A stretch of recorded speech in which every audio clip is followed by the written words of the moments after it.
official has hinted that the group may now consider the Egyptian peace plan that failed to gain sufficient Palestinian support yesterday. Residents of Elstree and Boreham Wood in Hertfordshire are angry over plans to scrap their local recycling centre.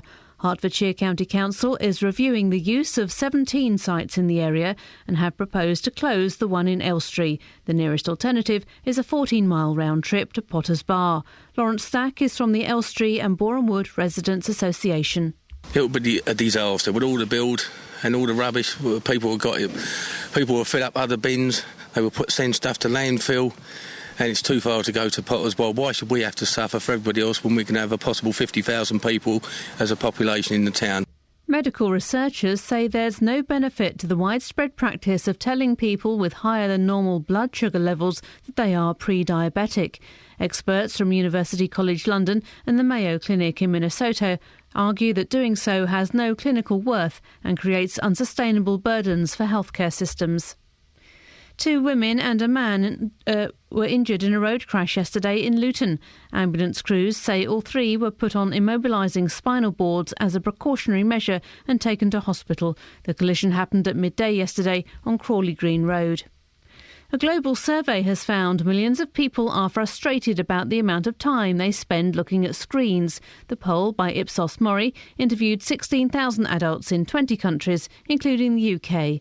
Owen Amos has more details. More than 3 in 4 people said the world was changing too fast. 6 in 10 said they wished their lives were simpler, and that, in the survey's words, people were happier in the old days when they had fewer problems. But it wasn't all bad news. 60% of people also said that technology was necessary because it would solve future problems. The weather, a fine and dry day with some good spells of sunshine and a high of 26 Celsius. And get the latest news and sport online at bbc.co.uk/3 counties. BBC Three Counties Radio's big tour of beds, hearts and bucks. When you go out, even just walking your dog of an evening, people will stop and chat to you. It's all about where you live. It's a gorgeous village, very picturesque. It has a lovely meal. And all this week, we're featuring some of our North Bedfordshire villages. It's a good old community, a bit like the Hot Fuzz community. The big tour of beds, hearts and bucks. BBC Three Counties Radio. Those stats at the end of Jane's bulletin, can we get those stats, please? Let's get that audio and get those stats printed off. Because they sound like the most made-up figures I've ever heard in my life. 60% of people think technology is necessary. What? Do they know what technology is? Like a watch is technology, yeah? Yeah? A plug is... That's technology, yeah? And a number out of 10 thought life was better in the olden days. Jeez. Wowzers! Who commissioned that stuff? Let's get that audio and those stats, and we'll really tear that report apart, shall we?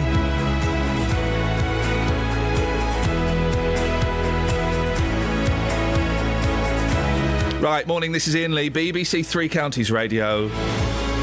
Busy show today. No, normally when I say a busy show, I'm talking rubbish. Today, I'm not. Luton women consider serving in Syria. Elstree residers fight for the right to tip. Oh, Catherine, you're on fire today with your made-up words. And I can prove to you that the Daily Mail has lost the plot and is without a doubt, today at least, Britain's worst newspaper that is most out of touch with the, in inverted commas, the common people. It's incredible what they've got in there, pages 4 and 5. Residers, Catherine, wonderful, wonderful. You made up a word, beautiful. I love it. 08459 455 555. Across beds, hearts and bucks. This is BBC Three Counties Radio. Can we get, please, the stats from that report from Jane's bulletin? The audio is in there for you. Beautiful. I repeat, the audio is in there for you. We'll have that in a bit. Just incredible statistics in the news there. Keep on running. Keep on high.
Morning, this is Iain Lee, BBC Three Counties Radio. We'll go through those statistics that were in the news a little bit later on.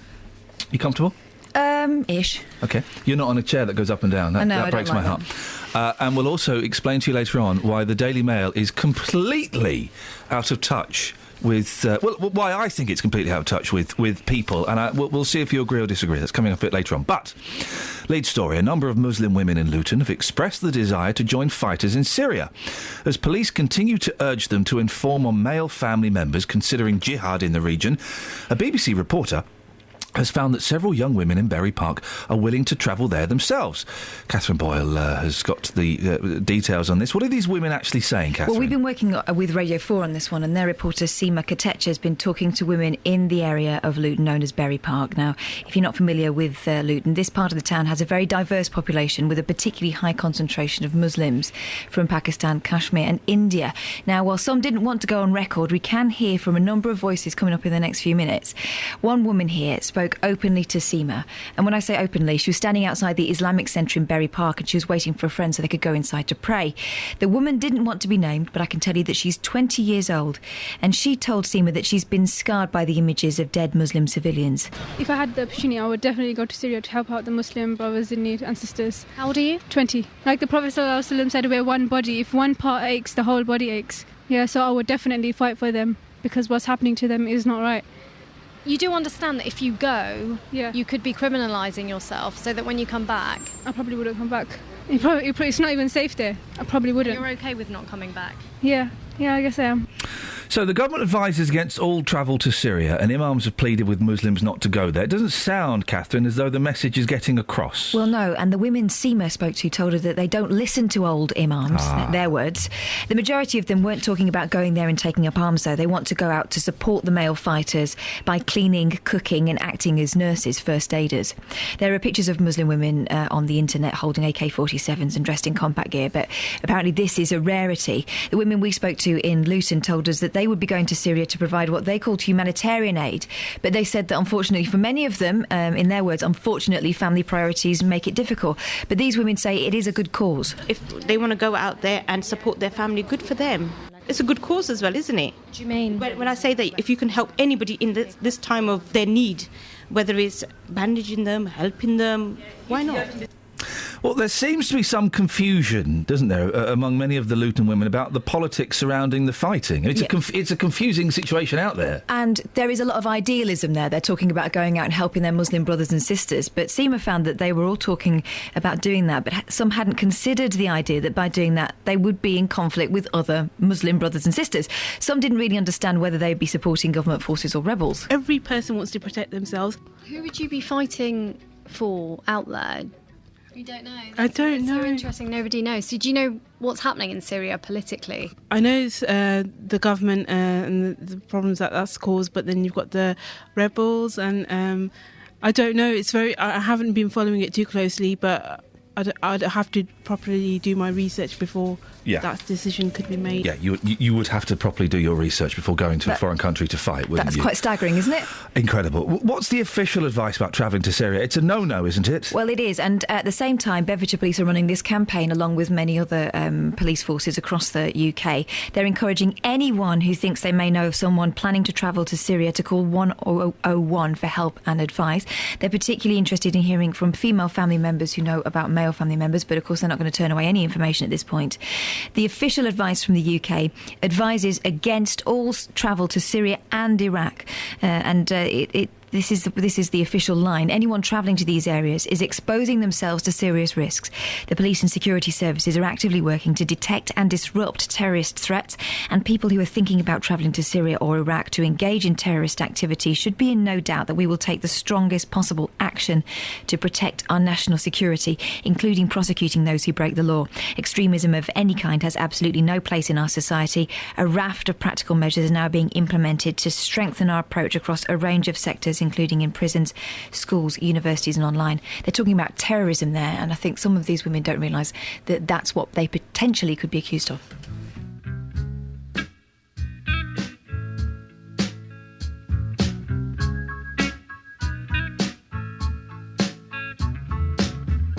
Since I've been gone, you've had your number changed.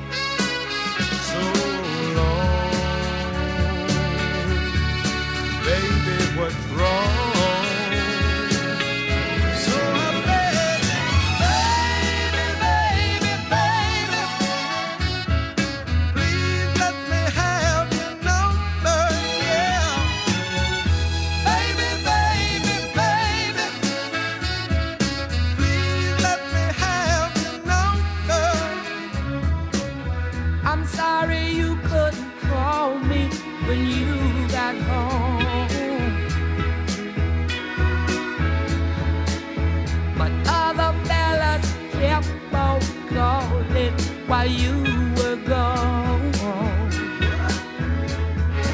I had the number changed, but I'm not acting strange. Welcome home. Nothing's wrong.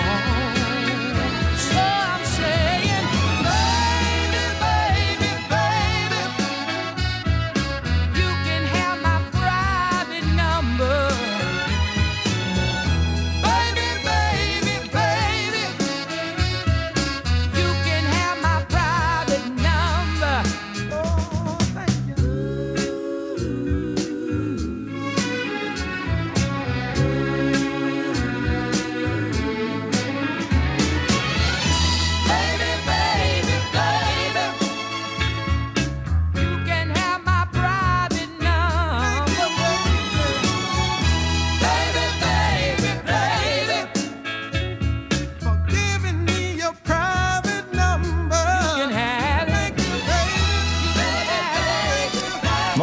This is Iain Lee, BBC Three Counties Radio. We've got those statistics from that survey that you heard in the news. It's incredible reading, in as much as it don't really say nothing.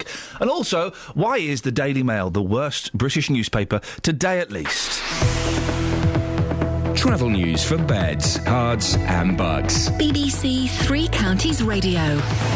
The M1 London bound, we're getting reports in about a lane being blocked at the moment, just around junction 7 for Hemel Hempstead. So thank you, Ray, for that, for calling that in. The M25, do expect delays between junction 25 for Enfield and junction 27, the M11, as those major roadworks are continuing there.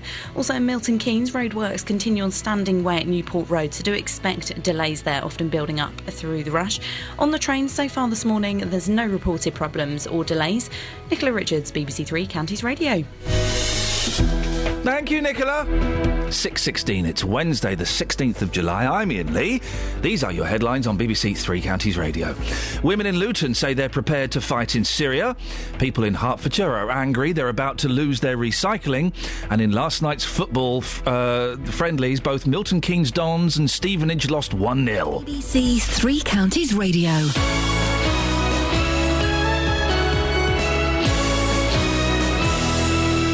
Every weekday morning from 9. Good morning, welcome to the JVS show. Your local stories. Have you had to rebuild your life after being a victim of crime? Do you think it's inhumane to keep people in prison for life? Do you think that immigration needs to stop? Your local life. Why do 70% of this country feel immigration is wrong? We've actually got an open doors policy. I am just so angry listening to some of them people. What the government will do, they'll start introducing American-type sentencing, like 200 years in prison. The JVS show. British people are not xenophobic. Weekday mornings from 9 on BBC Three Counties Radio. OK, so should we go through these statistics? Should we go through these statistics with me? We've got some stats here.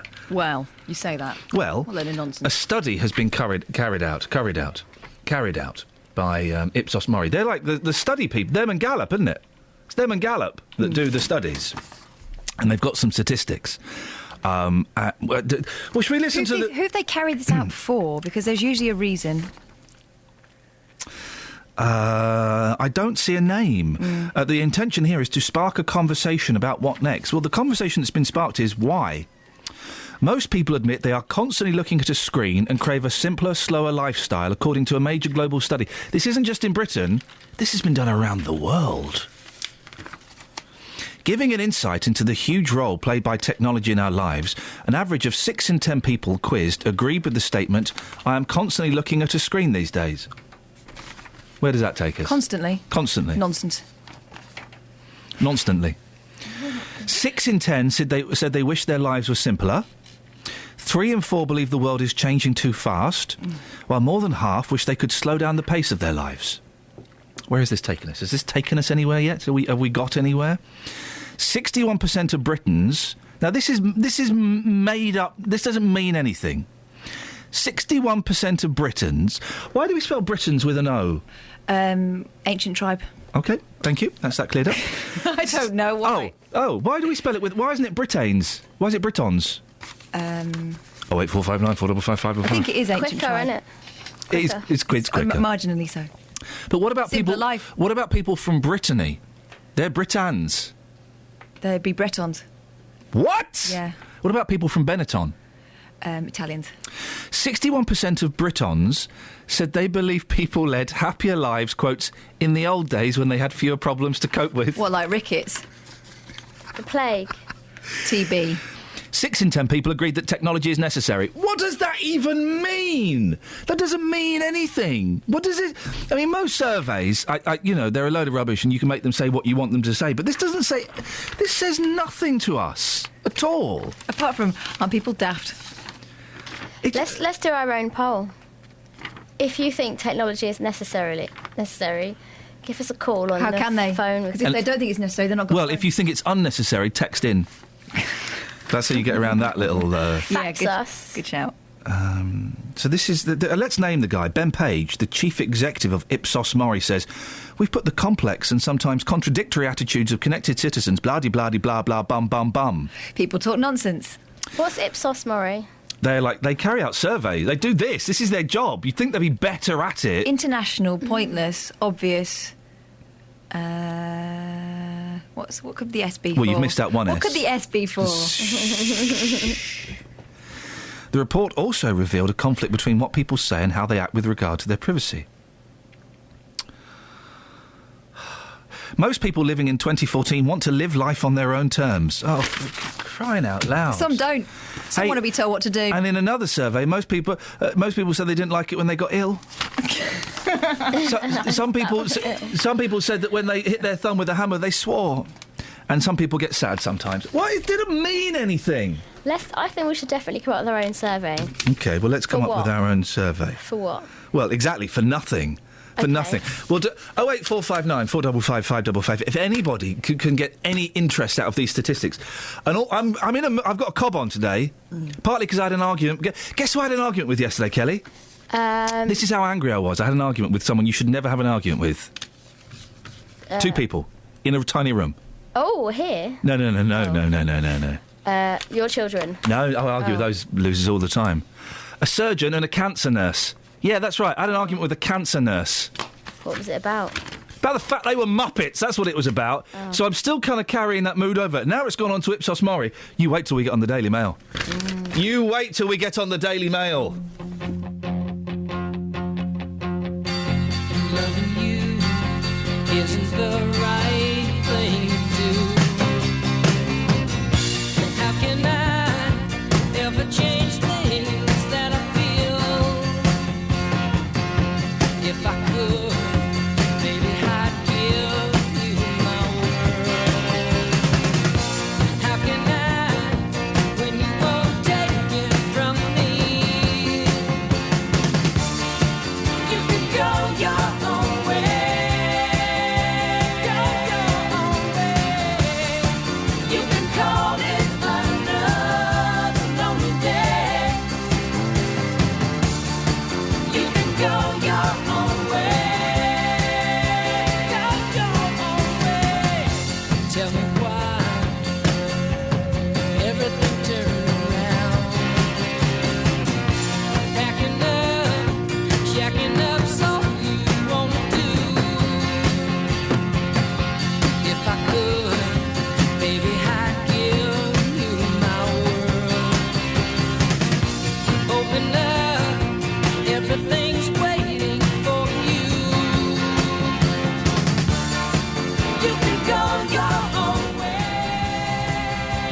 Go your own way. You can call it another lonely day. You can go your own way. Go your own way. One of them came up against me, I couldn't touch it, I was shocked. Don't underestimate a scenic. Oi. Boom, boom, boom, boom, boom. Why would you want to go to Canada? Get a life, man. You can go your own way. Go your own way.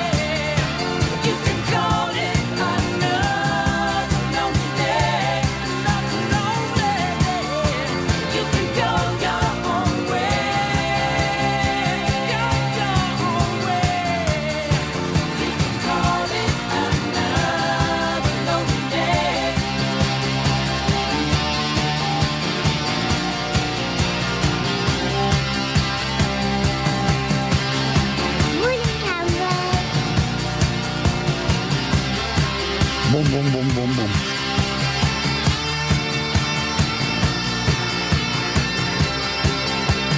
Ooh, that lady's giving us a hula. Yeah, my respect, boss, yeah? Morning, this is Iain Lee, BBC Three Counties Radio. Now, we all love a good dump. But people living in Elstree and Borehamwood are worried they might have to travel miles for theirs in the future.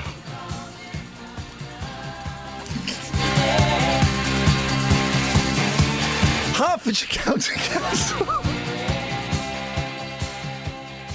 Oh, yeah. Hertfordshire County Council is reviewing the use of 17 tidy tips with a proposal to close the one in Elstree. Who writes this stuff? Me.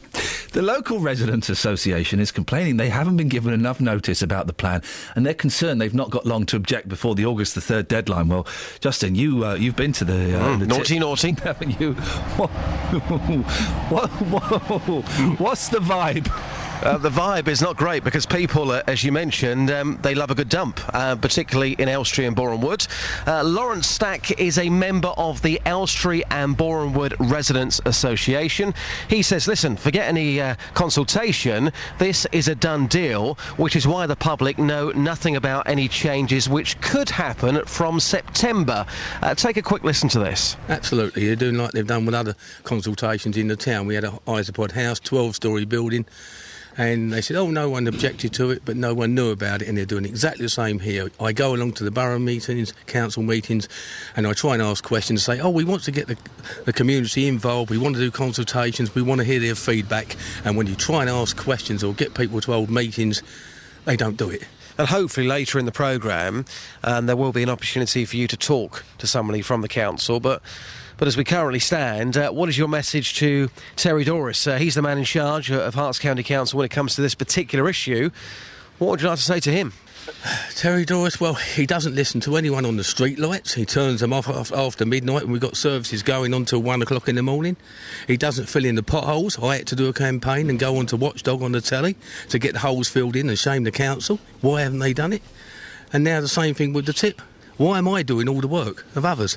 Lawrence, not a happy man there, Justin. What else do people have to say? Well, people are furious, to be honest with you. I mean, Lawrence here is outside the dump pretty much every single day, handing out leaflets, telling people what might be going on. Every day? Yes, every single day. Dedication? Every day, because he's not happy, because he feels like the council should have told people about this. Yep.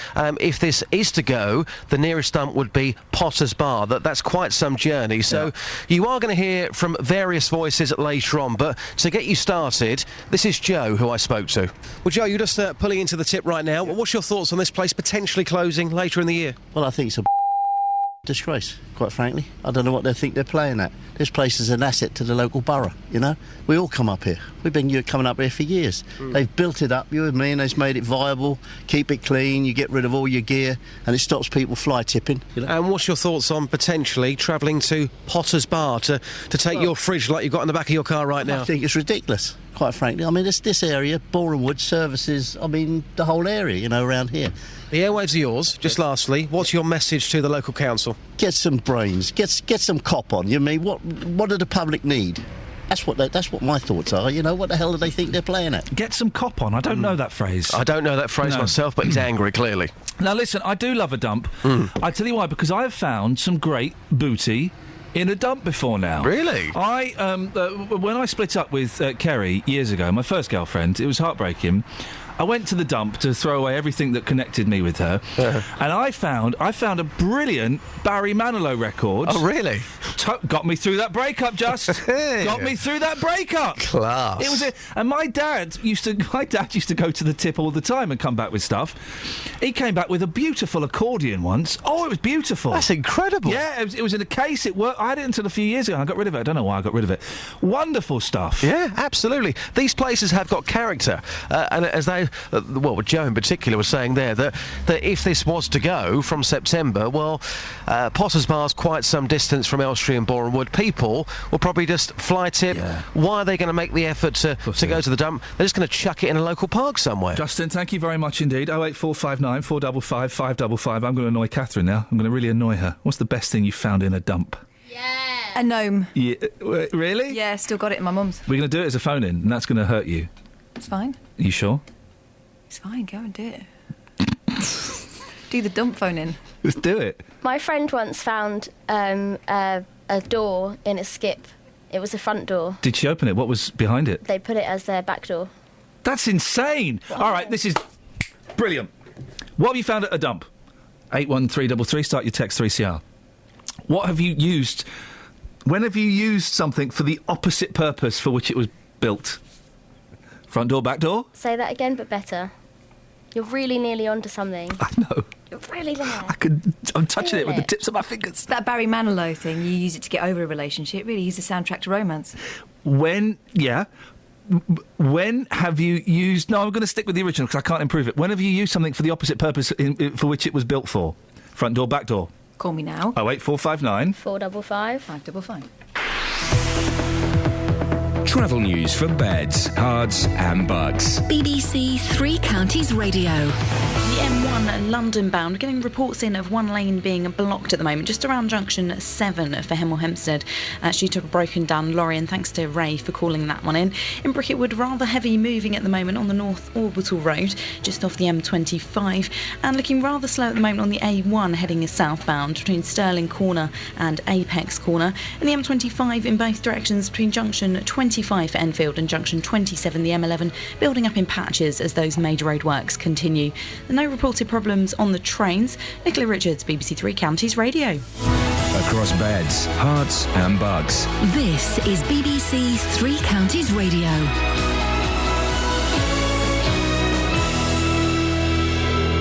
It's 6:30. I'm Jane Killick. Some Muslim women in Luton say they're prepared to join fighters in Syria. It follows a police campaign urging Muslim women to inform on family members planning to fight in the war-torn country. People in Elstree and Boreham Wood in Hertfordshire are angry over plans to scrap their local recycling centre.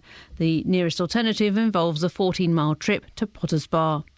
The Israeli army is warning residents in Gaza to leave their homes as it targets leaders of the Palestinian group Hamas. A Hamas official has hinted that the group may now consider the Egyptian peace plan. The weather, sunny and very warm again. On to sport, and we start with last night's football.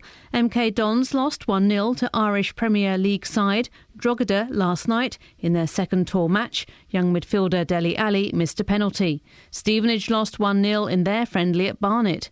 A young Luton 11 lost 2-1 at Kempston Rovers, with Ekane Amadi scoring for the Hatters.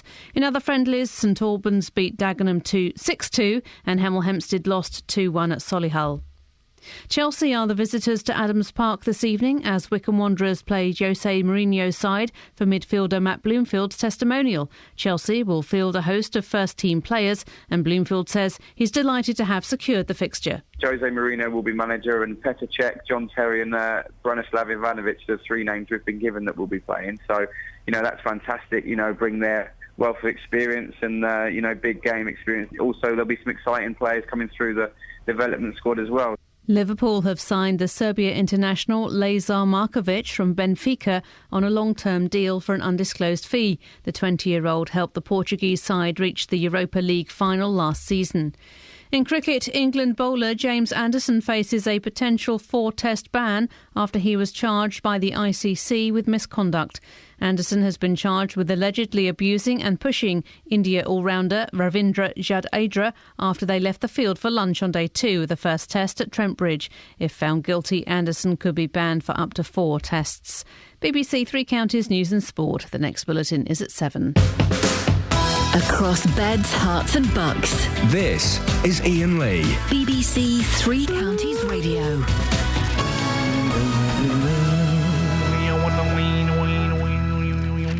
I know. Whoa. What's your beef, Keith? Huh? What's your beef, Keith? What's up, bro? Play track 6 on CD. I'm going to play track 6. Track 6 is... I didn't mean now. I just as a reminder. It's there. It's queued up. 2 minutes 47 seconds. 0.36 seconds. What? It's queued up. Thank you. Right. I didn't mean now, by the way. I just it's queued up. Whenever. What's wrong with your voice today? I don't know. Have your adenoids grown back? Yep. OK, that's great to know. Morning, Catherine. It's so nice to see you in the studio. Yeah. Well, that's the formalities out of the way. Hey, there's a mutant worm you can have. What? Yeah, we were listening to a health hour yesterday about a woman who was worried that she'd eaten a maggot. Oh, the woman phoned up a doctor on the radio. Old woman, doctor, I ate a peach and there was a maggot in it. I think I've eaten a maggot. Is it still alive in me? How long has it been since you ate it? 2 days. It's probably come Gone? out. Yes, it's gone. But then we thought it was kind of hilarious, didn't we? I didn't think it was hilarious that an old woman was upset, Catherine. No, I actually found that distressing. Shame on you. Well, I just started thinking about spiders and birds and cats. That wriggled and tiggled and iggled inside her. Catch the cat. What caught the dog? Why did they bring a goat into that scenario? I think it ended with a giraffe. Should have gone straight in with a lion. No messing. Should have gone Specsavers. Yes. Anyway, this mutant worm is going to be used to... they're insensitive to alcohol, these mutant worms. That's a story. So that they can put them into people who are alcohol dependent and the worm will sort it out, apparently. I don't know. There's a more scientific reason for that, but I can't be bothered to go into it. The Sun, page 25. Go. It's all over. This should have been a British hero is a British cheese. Elsa Hammond, 29. A Brit's dream to row 2,500 miles across the Pacific on her own has been scuppered. So it's 2,500 miles. She's been doing it for 5 weeks. She's rowing. How far do you think she got? 60 miles. Oh. 5 weeks. Ooh. Elsa Hammond, 29, hoped to reach Hawaii from California in 99 days, but at her current rate it will take 3 years. Oh, that's such a shame. The English... Is she going in a straight line or has she only got one oar? She's going in the wrong direction. She's only got one oar. The English literature student's 22-foot boat has been blown off course by bad weather and strong currents during the Great Pacific Race. She'd covered a total of 560 miles, but is just 60 miles closer to Hawaii than when she started. Oh. Someone wants to give her a tow. A row tow. And then there's the same story, the same page.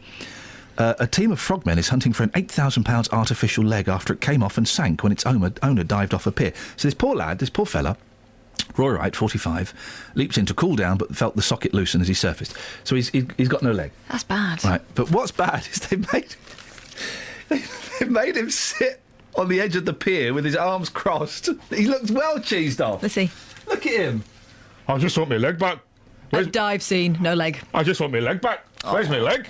I just want my leg back. Expensive leg, though. Yeah, it's an expensive £8,000 leg, isn't it? There's a picture. I lost a flipper once diving. That was quite disturbing. Yeah. I can't imagine losing a whole leg. I don't like swimming in the sea. I don't generally, and I didn't like swimming behind a load of massive Russians who were hogging the ladder to get up, and it was quite choppy, and I thought I was going to die. Yeah. And I only had one flipper. But I didn't, so everything's... all's well that ends well. Bookies put pregnant pause on royal bets. Oh. They think that Kate might be pregnant. What the? She might be. She's a woman. She's of age. How on earth could they possibly know unless they had somebody spying on the royal couple bonking? Bonking. Royal couple bonk fury. Yeah, those are the headlines we used to get. I'm furious they might be bonking. The picture they've used to illustrate this, a slim-looking Duchess at Wimbledon this year. She's always looking slim. She's slim. I'm surprised they didn't show the picture of her showing her bum off getting on an aeroplane. Would that demonstrate whether she was pregnant or not? Jeremy Kyle has been pepper sprayed in the face. What? That's a shame. What did he do? He went to Magaluf to do it down. A club bouncer in Magaluf said last night he pepper sprayed Jeremy Kyle for making the resort look bad. I don't think Kyle's done that. Was he doing the vodka challenge? The door... 24 blokes in 2 minutes. The doorman told how he attacked the TV host when he saw him patrolling the rowdy Mallorcan resort's main drag with a film crew. And you know he was patrolling. He was walking down... Leon, the 40-year-old Romanian bouncer, said he was walking down the street with a camera, making it look shockingly bad. Oh. He wasn't showing the good side of Magaluf, so I sprayed him in the face with pepper spray. Now... That'll teach him. I don't think you should attack anybody, OK, with pepper spray, but Jeremy Kyle is one of the reasons that Britain is in such a terrible, terrible state. It's the reason why we all think it's OK to be mean to each other. Jeremy Kyle is one of the most obnoxious TV creations in the... And I used to love him. I used to think he was a genius. The joke's not funny anymore, is it? It's not funny. I think it's horrible, horrible. Steve is in Dunstable. Morning, Steve. Morning. What do you reckon? Jeremy Kyle, for or again? Against. Yeah? Yeah? Tell me why, Steve. He just gets everybody paranoid, doesn't he? Doesn't he? Slating everybody's family in public's not the best way to deal with things, is it? Do they get paid for that? Because why would you do it? They, I tell you why they do it. I think they get a stipend. I think they get something like 150 quid or something. I may be wrong on that, but it's sold to them that they'll get a night in a hotel, all expenses paid. Yeah, but to these people, you know, are from some, you know, god awful rundown estate in Barnsley or something. That's like well, we're going to get a night in a hotel. What, you're going to pay for the food and drink? Awesome. That's what that is. Anyway, Steve, you've called in to chew the fat. What do you want to chew? What fat do you want to chew this morning? Are these so-called Muslim women who want to go and fight in Syria? Well, they're not so-called Muslim women. They're Muslim women. All right, they're Muslim women. Well, I'll try to be nice for once, but as you said it like that, I won't bother. But anyway, why do we let them back in? If they want to go and fight, leave them over there and send the families over there and let them come in. Steve, they want to go and fight. They're not going to go and fight. They don't want to fight, actually. They want to do bandaging and cleaning and things. Well, whatever they want to do. Well, don't send them back here. I don't understand, right? Don't want them here. Well, hang on a minute. They're already here and they're not going. They just said they might like to, if they could. But also, hang on a minute, Steve. Our Prime Minister, about 6 months ago, was trying to push through Parliament that we go and drop bombs on President Assad in Syria. Yeah.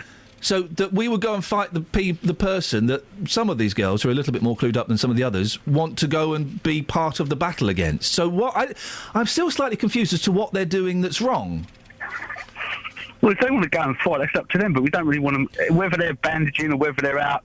Obviously, there are certain, even the men are going out there, but why are we creating like a terrorist state in England? We've got more terrorists in England, we've got around the world. They're allowed to fly in, fly out. That's not. I don't know where you got your statistics from, but let's not dwell on that. But why don't you want them? Why don't you want them back? If they're going to fight for what they believe in, why don't you want them back? Yeah, but then they might they might get brainwashed even more over. Then they might want to attack Britain, won't they? We've got the enemy within. They might not. We don't need to worry about household. We've got problems inside our own country that need to be dealt with first. But they might not. Well, they might not, but, you know, the general gist of it, if you know anything about the politics of this country and different groups of people not liking other groups of people, it's a general known fact. Do you know anything about history? A little bit, not a lot. Well, you know when loads of people in the 1930s went and fought in was the Spanish Civil War? That's right, yeah, we had the British people went over Loads of British people went and fought, both sides.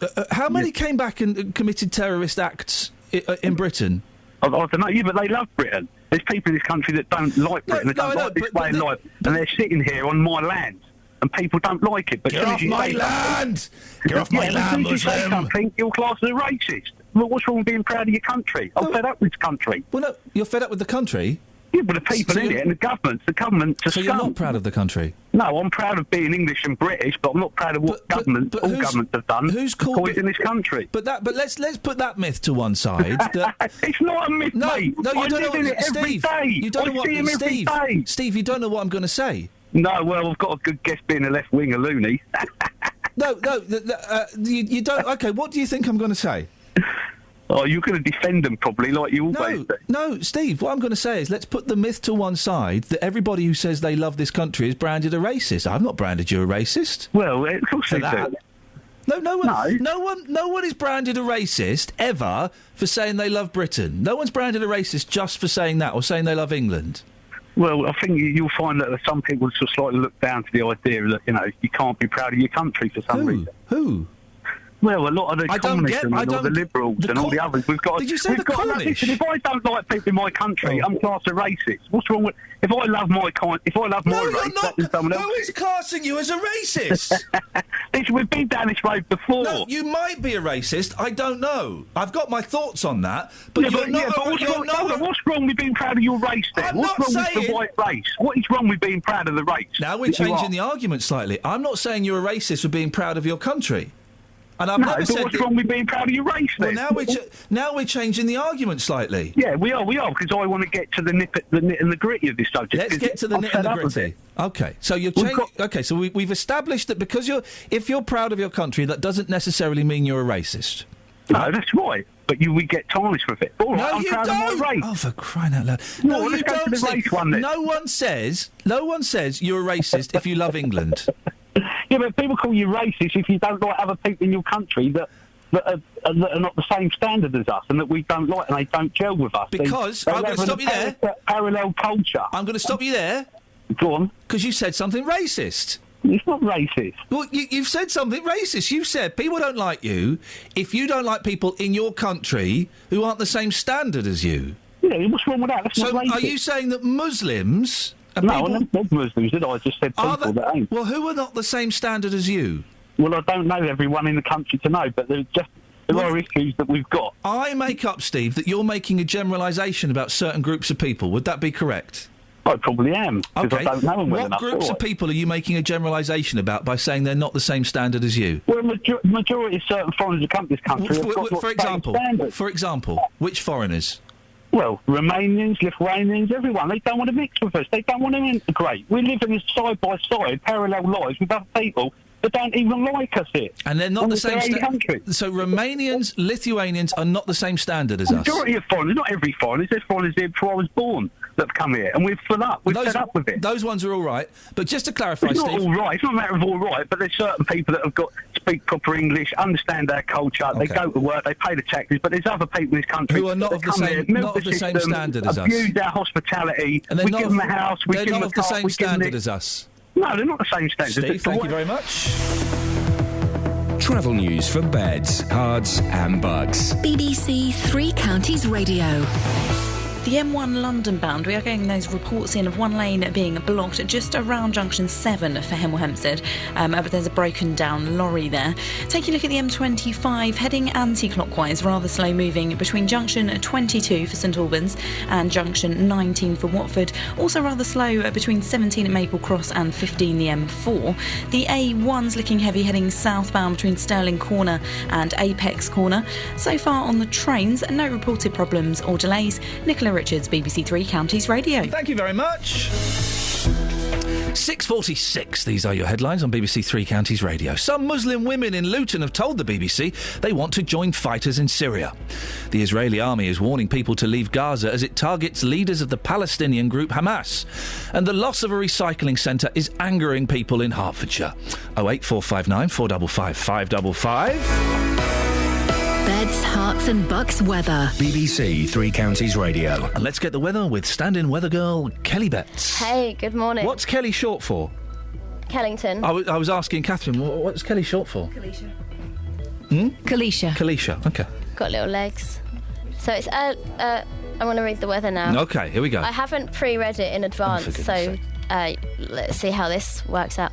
Early morning mist and fog patches, but they'll soon clear to leave a fine and dry day with some good spells of sunshine. There'll be light winds and it will feel very warm, especially to the east of Stevenage, I would say, if I'm going to say some places. Cloud will increase later in the day. Maximum temperature... Oh, it misses it. It doesn't... Oh, hang on. Maximum temperature 26 Let's just bail out. Come on, this isn't Celsius. working. This isn't working for anyone. Clouding over. No, no. BBC Three Counties Radio's big tour of Beds, Hearts and Bucks. Absolutely picturesque, beautiful bridge to drive over. It's always been a lovely village, local, and quiet. And all this week, we're featuring some of our North Bedfordshire villages. So much going on here, so much. Living rural, you have rural atmosphere. Inviting everyone to where you live. It's a gorgeous village, very picturesque. I think even when it's raining, it looks nice because it's villagey and pretty. If you've got a story everyone should hear about, let us tell them about it. It is home to us and it's just a lovely village. Once you've moved here, you'll never leave. I'll be here for a long time, I hope. The big tour of Beds, Hearts and Bucks from BBC Three Counties Radio.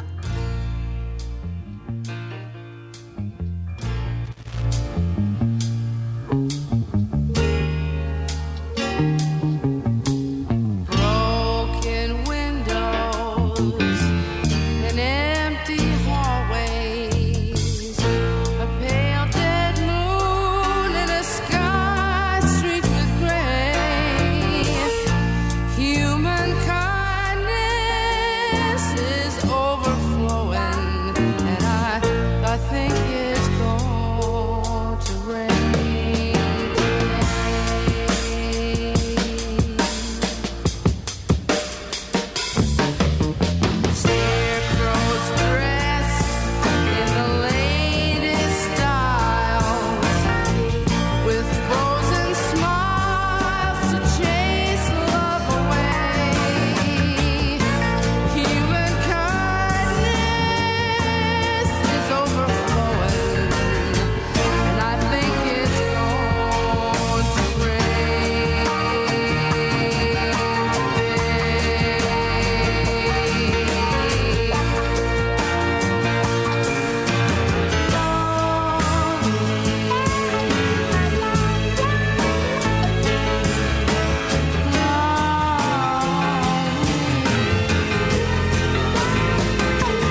you treat a friend.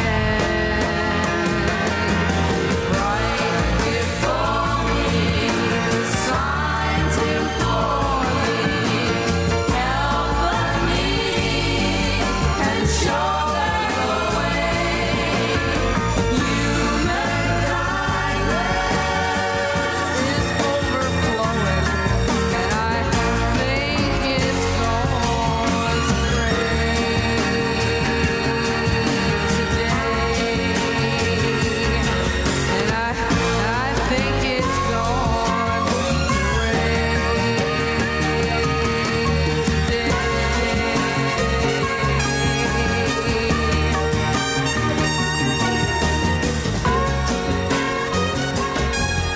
Tune, guys. Tune. April's in Luton. April, good morning, April. Good morning. What have you got for us, April? That male caller you just had on. That was Sorry, I had Steve. to call. Well, it's the second Steve this week that's really got me annoyed. Yes, we do get very angry Steves on this show. We had the Steve who didn't like firemen, and then we had Steve in Dunstable there. What annoyed you, April? Well, it was just his comment that apparently people who come to this country aren't the same standard as us. Some of the most respectable, nice people I know are Polish and Slovakian. I have people at work that I work with who are very lovely people, and they are Hindu and Muslim. Some of the most horrible people I know are white Christians, and that just incensed me. What about Romanians and Lithuanians? Those were the two that he specifically focused on. They're fine. All the ones I've ever had to meet, they've always been fine. They have some old-fashioned values which I absolutely love, like cook meals, go outside, Cook meals and go enjoy outside. life. Yes. So I don't see... April, what on earth are you doing? Parking. Oh, for goodness sakes. April, listen, you've made your point. Thank you very much. Park safely. And this nonsense that if you say that you're proud to be English or British, you're a racist. No, who's ever said you're racist for being proud of being English? It's when you start using it as a weapon to do other people down. Yeah, exactly. Should we speak to Justin a bit? But I wanted to talk about what's happening with the mail. We've got to do the mail. We've got to do the mail. Dealey, good morning. Morning, boss. You're right. Frosty out on the streets this morning. Now, when you say frosty, you don't mean weather-wise? No, I don't, no. Oh. Normally, it's people winding down their windows and abusing me. Yep. Dealey, you're this, you're that. Yep. This morning, the window came down. You work for the BBC, you are going to hell. Apparently, we're going to hell. Bit frosty, that's all I'm saying. What? Just trying to... Then they drove off. Why would they say that? I don't know. I've got no idea. Apparently, because we work for the BBC, we are going to hell. Oh, gosh. Lovely. Yeah, good morning to you. 08459 455 555. Why would BBC employees be going to hell? I didn't read that commandment. No, that was the 11th one. They didn't have time to fit it on the stones.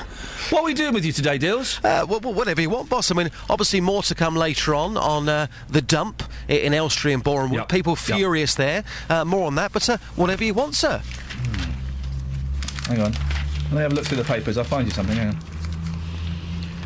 on. Smoking ban in cars. Oh, I like that one. Oh, there we go. We'll have that. Hang on. Smoking with kids in the car faces a ban. Yes. A smoking ban in cars carrying children came a step closer. I don't get this, because sometimes the police can pull you over if you're eating a sandwich behind the wheel. Well, what's the difference if you're smoking a cigarette? Is there a difference? Well, yeah, sandwich isn't going to set your trousers on fire if you drop it. I mean, when I used to smoke, and I dropped fags in the... If you drop that cherry, you're in trouble. Man alive, you'll be rooting around. But it's still dangerous, whether you're smoking a cigarette or having a sandwich. You're taking your eye off the road, aren't you? For goodness sake, you could have a cup of coffee and obviously you can't, but you could drive successfully while having a cup of coffee or a san. But Justin, this is less about the person actually enjoying the delicious cigarette as the people in the back who haven't got a choice as to whether they're sniffing it up. You know my thoughts on this. If you're smoking with kids in the car, then shame on you.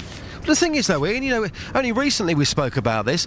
I spoke to so many mums out on the streets who were quite happy to be walking down the road with a buggy in one hand and a fag in the other, and they saw nothing wrong with that at all. And I think it'll be exactly the same for people who are smoking in their vehicle with their children in the back. And you're right, the children, they don't get a choice in the matter. Justin, we've got breaking news. Breaking news. What line are we going to go to for this one? They just called in to say, Justin, that someone loves you and you're not going to hell. Thank you very much That's indeed. the official line. That's the official line. Justin, thank you very much indeed. I've got to fit in the Daily Mail today. The Daily Mail. If I was in any doubt that the Daily Mail doesn't like women... Daily Mail is now, we were looking at this, and I think this is so out of touch, and indeed out of order, what they've done, right? So, big cabinet reshuffle. Loads of blokes gone, loads of old blokes gone, loads of women have come in, OK?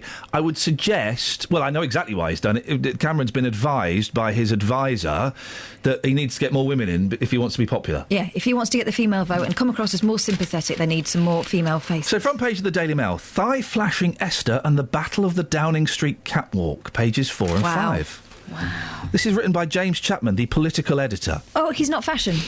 No. That's interesting, isn't it? She sashayed into Downing Street, offering a glimpse of thigh-high slit skirt. And after Esther McVeigh's meeting with the Prime Minister, a veteran photographer shouted, "Let's have a turn," and her blonde mane was thrown backwards as in a shampoo advert. So these politicians... There's nothing about what they actually do or what their background is or what make them qualify for the job. This is a rundown of what they look like to men. It's pictures of Liz Truss, new Environment Secretary, Penny Mordaunt, Minister for Planning and Coastal Communities, Nicky Morgan, Education Secretary, Priti Patel, Treasury Minister, Amber Rudd, Energy Department, and a few others. But it's not just pictures, it's a description of what they've got on. Yeah. Let's go for Penny Mordaunt. The Minister for Planning and Coastal Communities was alone in braving the no-jacket look. After all, she was brave enough to appear on TV in a swimsuit on Splash. Two braves. This rather tight, bright purple dress, the £115 Viola by L.K. Bennett, makes the most of 41-year-old Mordaunt's figure. But who knows what's with the MP for Portsmouth North's wrinkly nude shoes and big bag. Nicky Morgan, 41, MP for Loughborough and now Education Secretary as well as Minister for Women and Equalities, chose a wintry belted black dress, low nude pumps and a brown jacket with three-quarter length sleeves that looks like half of another suit. At least she looks as if she's going to the office. This is a 41-year-old politician and we're doing a rundown as if she's on a catwalk. Amber Rudd, the new Energy Department Minister, looks both contemporary and work-appropriate in her straight-to-work navy suit, white top and bold necklace, although the trousers are a little too tight. There's a snipe on the end of each of these, isn't there? She chose a £695 tote that seemed to have the kitchen sink crammed into it. The red nails and I mean business glasses in her hand are a nice touch.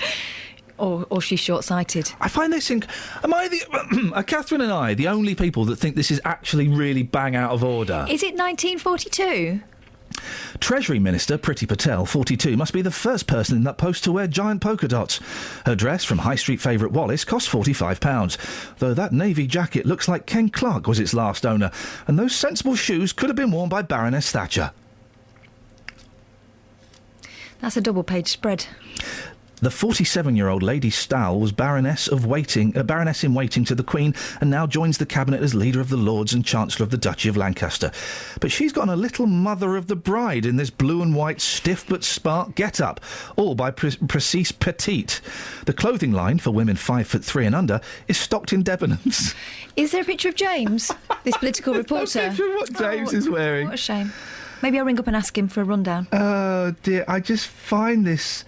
Liz Truss, the new Environment Secretary, is very patriotic in red, white and blue ensemble, consisting of a snakeskin navy dress and red jacket, oddly finished with black patent shoes.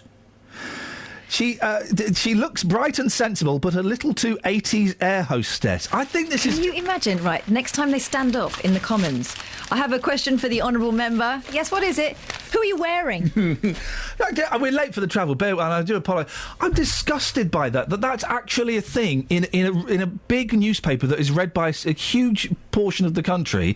They say 08459 455 555. Are they just having a little bit of fun, or is that one of the most disgusting stories you've heard in a long time? Travel news for beds, cards and bugs. BBC Three Counties Radio. The M25 heading anti-clockwise, rather heavy between 22 at St Albans and junction 19 at Watford.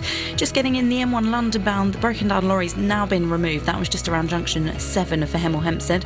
Taking a look at the trains, everything's running well this morning, no problems or delays. Nicola Richards, BBC Three Counties Radio. Thank you, Nicola. Honestly, I think that's the worst bit of journalism I've seen in years.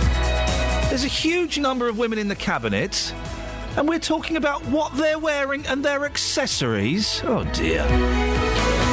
Local and vocal across beds, hearts and bucks. This is BBC Three Counties Radio.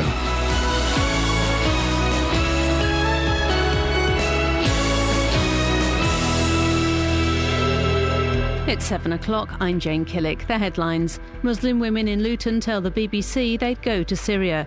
Anger from Hertfordshire residents about to lose their recycling centre. And researchers say telling someone they're pre-diabetic is not helpful. BBC Three Counties Radio. Some women in Luton say they're prepared to join Muslim brothers and sisters in the fighting in Syria. It follows a campaign by police forces nationwide urging Muslim women to inform on family members planning to fight in the war-torn country. More than 140 British imams have pleaded with Muslims not to go, and the government advises against all travel. But these women in Luton's Berry Park don't accept that message. If I had the opportunity, I would definitely go to Syria to help out the Muslim brothers in need and sisters. Like the Prophet ﷺ said, we're one body. If one part aches, the whole body aches. Yeah, so I would definitely fight for them. If they want to go out there and support their family, good for them. It's a good cause as well, isn't it? Palestinian officials say Israeli air raids on the Gaza Strip overnight have killed at least 6 people, bringing the number of deaths in the current fighting to more than 200. More than 100 rockets were fired from Gaza yesterday, causing the first Israeli death. Residents of Elstree and Boreham Wood in Hertfordshire are angry over plans to scrap their local recycling centre. Hertfordshire County Council is reviewing the use of 17 sites in the area and have proposed to close the one in Elstree. The nearest alternative is a 14-mile round trip to Potters Bar. Lawrence Stack is from the Elstree and Boreham Wood Residents Association. It would be a disaster with all the build and all the rubbish people have got. People will fill up other bins, they will send stuff to landfill, and it's too far to go to Potters Bar. Why should we have to suffer for everybody else when we can have a possible 50,000 people as a population in the town? MPs have voted through emergency legislation that allows the police and security services access to people's phone and internet records. Ministers want it to become law by tomorrow night. 2 women and a man were injured in a road crash yesterday in Luton. Ambulance crews say all 3 were put on immobilising spinal boards as a precautionary measure and taken to hospital. The collision happened at midday yesterday on Crawley Green Road. Medical researchers say there is no benefit to the widespread practice of telling people with higher than normal blood sugar levels that they are pre-diabetic. More details from our health reporter Helen Briggs. If you have higher blood sugar levels than normal, but not high enough to be classed as type 2 diabetes, you may be told by a doctor you have pre-diabetes. A third of adults in England would fall into this category. However, only about 1 in 10 would go on to develop type 2 diabetes each year. Now, researchers are arguing the label's unhelpful and has virtually zero clinical relevance. But Diabetes UK says identifying those at high risk gives them the chance to change their lifestyle. In football, MK Dons lost 1-0 to Irish Premier League side Drogheda last night. Stevenage lost 1-0 in their friendly at Barnet, and a young Luton 11 lost 2-1 at Kempston Rovers. The weather, a fine and dry day with some good spells of sunshine and a high of 26 Celsius. And get the latest news and sport online at bbc.co.uk/3 counties. BBC Three Counties Radio's big tour of beds, hearts and bucks. It's a good place to live as you get older. And all this week we're featuring some of our North Bedfordshire villages. I think even when it's raining, it looks nice because it's villagey and pretty. It's all about where you live. It is home to us and it's just a lovely village. Once you've moved here, you'll never leave. I'll be here for a long time, I hope. The big tour of beds, hearts and bucks. BBC Three Counties Radio. Morning! It's Iain Lee, BBC Three Counties Radio. I got a bit of a cob on this morning. I had a cob on all day yesterday, argued with lots of people, rightfully so, I think, and that cob on has carried on through today, Catherine. So watch it. I look forward to copping the end of that.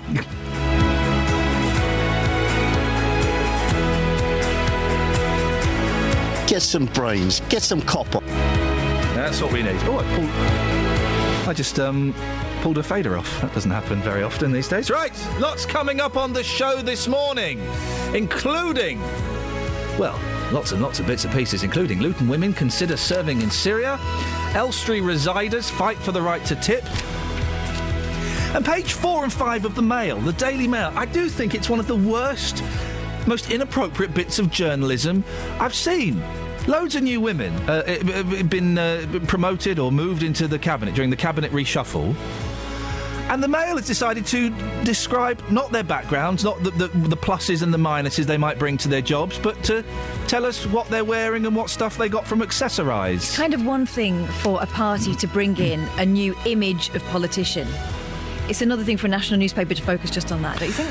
Well, that's what I think. But are we just being kind of out... Do you think this is a bit of harmless fun, or do you agree with us? This is one of the worst bits of journalism in a long time.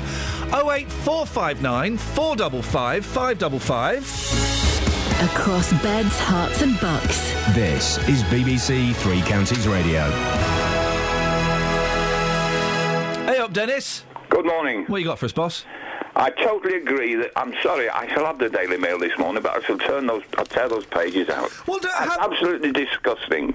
What's wrong with these people? What's wrong with saying that a young lady is beautiful, brilliant to start with? Never mind what she's dressed in, for Christ's sake. Excuse my French. Well, read it, because it's incredible. This isn't kind of like the small part. This is the whole article. It's close. Esther McVeigh, because she's the hottest and has been on television, she gets the biggest spread, and her body is broken down. Legs. No longer shrouded in black tights and cut off below the knee, Esther is clearly keen to show off her toned legs. But while that elegantly fitting dress is reminiscent of those French and Italian ministers of chic, the thigh slit is a touch too revealing for a serious cabinet operator. Well, I know some brilliant people. I mean, I've got brilliant granddaughters, I've got brilliant daughter-in-laws, all of them better damn drivers than I am to start with. What's wrong with them? They've been to uni? Oh, it just annoys me intensely that they run them down. After all, they are the other half of the human race. I just don't... It's so old-fashioned, this story. It's when I opened it, I couldn't believe it. I showed it to Kath and we were laughing because it's just so old-fashioned. You'd kind of expected this in the 1980s. Hey, girls, well done, and boy, don't you look smart. But in 2014... I thought we were beyond all... hey, listen, we're going to get women bishops. Are we going to get a rundown on what they're wearing as well? Dennis, thank you very much indeed. There's more. There's more. Esther McVeigh gets a breakdown on her makeup. Oh. McVeigh's trademark Don't Mess With Me fuchsia lipstick looks striking with all that soft grey, and her skin looks dewy. Her usually pale eyebrows appear to have been pencilled in, while a taupe shadow has been used to make her eyes look bigger. What about the substance of her mind? Have they assessed that? Now who's this Connor? It says... They're naming a gentleman here. OK, Connor says she may well have got a makeup artist to her home early to perfect her look. Her lips are shinier, possibly thanks to the addition of a gloss over her lipstick, and her eyeliner is more defined on the inside edge of the eye. Blusher brings out her cheekbones for a more sculpted look. OK, alternatively, she's a grown woman and not a teenager. Maybe she knows how to put her makeup on. Who's this? I'm trying to work out who this Connor... They've obviously... James Chapman, the political editor, has obviously got somebody in to help him. Someone has been paid to write this complete and utter guff. Or as my son would say now, he can speak American, this garbage. It's just outrageous. Anyway, maybe you think we're kind of being a little bit too prissy about this, and we should just, go, hey, come on, guys, it's good to know what they're wearing and who they're wearing. 08459 455 555. Before I make a decision about your opinion there, can you just tell me who you're wearing? I'm wearing Gap, isn't it? Gap and Levis on the trousers. Yeah, that's what I thought. Ian's in Peterborough. Morning, Ian. Morning. Ian, what would you like to say? Just I want to add a comment, really. Not really want to elaborate much, but it's journalism, isn't it? It's like they've got nothing better to say about the actual point on topic, is it? Well, the thing is, good journalism would then... I know nothing about Liz Truss, OK, who's the new Environment Secretary. I don't know anything about her. What would be great is if the journalist could try and explain to me why she's been appointed in this job. Why Penny Mordaunt is Minister for Planning and Coastal Communities. You know, what they've done to get in this position, whether they'll bring... the paper thinks they'll bring good things or bad things to the job. Yeah, definitely. I completely agree with you. Like, it's completely irrelevant to the topic. Like, they've done nothing to tell anyone about their background. They just want to know exactly what they're wearing. Do you find it disappointing, Ian, that in 2014 we're still getting this kind of rubbish? It's starting to bore me, actually. It's really boring. Yeah. And, like, people just aren't concentrating on what's the most important matter about us. Ian, listen, thank you very much. I tell you what's interesting... is we've just had blokes phoning in outraged about this. It's like straight people phoning in and saying, well, I think you can't say that, it's homophobic. Or white people phoning in saying, oh, you're being racist. But the people that are affected, aren't phoning in. So, we need a woman to call in, I suppose. Are you outraged by this? 08459 455 555. And outrage, I think, is the right word. But is it just me being a lefty liberal bloke? I know, you know, you're a lady, I've checked. Yeah, it's all part of the... It just shows that we've not come as far as we thought we had. That's what it says to me. You know, flipping girl power and the 1970s and all that stuff. It really comes down to what lipstick you're wearing. That's what the papers are interested in. Ridiculous. And this whole thing about being subjected to the male gaze the whole time. So you don't just not wear tights. She's showing off her legs. Oh, dear. She's doing it on purpose to entice. That's been the subcontext. 08459 455 555. Now, on to other issues. A number of Muslim women in Luton have expressed the desire to join fighters in Syria. I wonder what they were wearing. I know what they were wearing. Oh. As police continue to urge them to inform on male family members considering jihad in the region, a BBC reporter found several young women in Bury Park willing to travel there themselves. Well, Catherine has got the details on this. What are the women saying, Catherine? Now, at this point, I just should say we were hoping to speak to Kadir Baksh from the Luton Islamic Centre because one of the women was speaking outside that particular part of Bury Park. She was about to go in to pray. So it's something that I think that the leaders of that Islamic Centre need to... What do we know why he's not turned up? Where he is? No, we've tried to call him. He's not answering his phone. Okay, hopefully he's en route, I'm sure. Hopefully he's safe and he'll give us a shout in a bit. Okay. But we've been working with Radio 4 on this one, and specifically with their reporter Seema Kotecha. She's been talking to women in Bury Park, the part of the town which has a very diverse population with a particularly high concentration of Muslims. Now, while some of the women who spoke to Seema didn't want to go on record, some of them did, and we can hear from one woman here who spoke openly to Seema, as I say, outside the Islamic Centre where she was about to go in to pray. If I had the opportunity, I would definitely go to Syria to help out the Muslim brothers in need and sisters. How old are you? 20. Like the Prophet ﷺ said, we're one body. If one part aches, the whole body aches. Yeah, so I would definitely fight for them because what's happening to them is not right. You do understand that if you go, you could be criminalising yourself so that when you come back... I probably wouldn't come back. It's not even safe there. I probably wouldn't. You're okay with not coming back? Yeah, I guess I am. OK, so the government advises against all travel to Syria and imams have pleaded with Muslims not to go there. It doesn't sound like that's necessarily working. No, not in certain quarters, certainly. And the women that Seema spoke to told her that they don't listen to old imams. Now, given that they were talking about 20-year-olds, fairly young women, old could be, 40s, the majority of them were not talking about, and I have to underline this, they were not talking about going out there and bearing arms themselves. That would be considered anti-Muslim and not the sort of thing that a Muslim woman would do. They would be going out there in a support role, cleaning, cooking, acting as nurses for the combatants. Now, there are pictures online of Muslim women holding AK-47s and dressed in combat gear, but apparently that's a rarity. The women we spoke to in Luton told us they would be going over there, or they would like to, they might not be able to, but they would be going over there to provide what they called humanitarian aid, but family priorities here make that difficult. If they want to go out there and support their family, good for them. It's a good cause as well, isn't it? What do you mean? When I say that if you can help anybody in this time of their need, whether it's bandaging them, helping them, why not? There seems to be some confusion as well among many of the Luton women about the politics surrounding the fighting. And the young lady we heard earlier says if she would go out and defend her Muslim brothers and sisters. Yeah. Assad's Muslim, isn't he? President Assad. I'm just looking online. He is his religion is Alawite Islam. See, this is the danger here, is that we're talking to a lot of idealistic young people who think they're going out to fight for justice and they are fighting to defend their Muslim brothers and sisters, as you say. A lot of them didn't realise what the parties were that were fighting out there and which one they would be aligning themselves to. And some of them were unaware that they would be fighting Muslim against Muslim. So some of them didn't realise, as we say there, that they would have to choose between supporting the government forces and the rebels. We've got a clip here. Every person wants to protect themselves. Who would you be fighting for out there? You don't know. I don't know. It's so interesting. Nobody knows. So do you know what's happening in Syria politically? I know it's the government and the problems that's caused, but then you've got the rebels, and I don't know.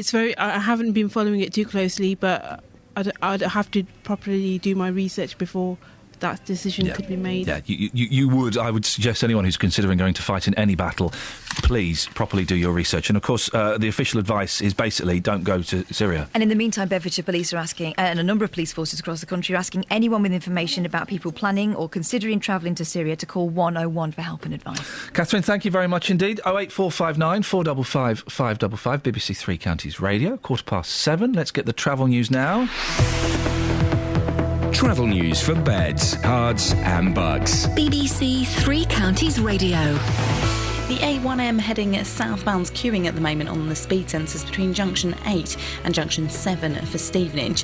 The M25 heading anti-clockwise, rather slow moving at the moment between junction 22 for St Albans and junction 19 at Watford. Also on the M25 anti-clockwise, rather heavy between 17 at Maple Cross and 15 the M4.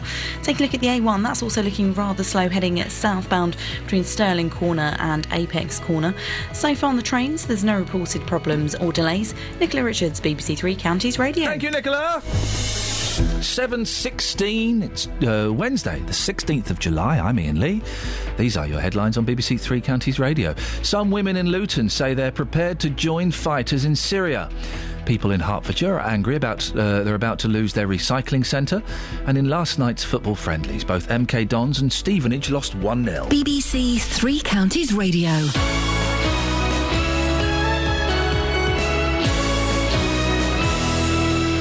Every weekday morning. My show's called The JVS Show, 9 o'clock in the morning on BBC Three Counties Radio. Jonathan Vernon Smith. I deal with the consumer problems that affect people all over Beds, Herts and Bucks. And I said, well, I didn't come all this way to be looking at a broken down hotel. Those companies, those councils, those organisations that are letting people down. This guy turned around and said to me that they're not prepared to pay me, and I said, so you're forcing me to take action. And he said, good luck, and put the phone down on me. I get my teeth into them. Oh, Jonathan, I'll start crying soon. We don't know what to do. Deal with them and hopefully get results for you, the consumers. And it got so convoluted, I thought there's only one person who can sort this out. The JVS Show on BBC Three Counties Radio. Picture Phil has emailed in. Iain, I agree, the Daily Mail's out of order. I'm wearing green socks, green socks? Who wears green socks these days? Green socks, blue Very trousers, daring. black shirt and a white vest. Should I ring the Daily Mail? Yes, Picture Phil, they're obviously interested. What's he wearing, a vest? He's in his 70s. All right, fair enough. Carry on, Phil. As you were. Does anybody? I wish. Oh no! Listen, you can when the red light's on. As long as there's a coffee in your hand, you can come in and bring that in. Thank you very much. Does anybody under the age of 70 wear vests? I used to like it. I used to be a big fan of Bruce Lee, and Bruce Lee used to wear vests, so I was into vests. Does anybody wear a vest under their shirt? And the thing is, you can see them through shirts. Yeah. So you have to wear it and know it. Yeah, you've got to be proud. Do you wear a vest, girls? I wore one yesterday, didn't I? And the day before. But underneath your top? Oh, no. I do in the winter. If it's cold out, yeah. Okay. But so have you got one on now? No. How do you keep your chest warm? It's quite warm out. It's quite mild, isn't it, at the moment? It's quite close. So no one in there needs a hand warming we're their all chest right. up? Why, what would you do? How would you do it? I'd buy you vests. What do you think I'd do, you perverts?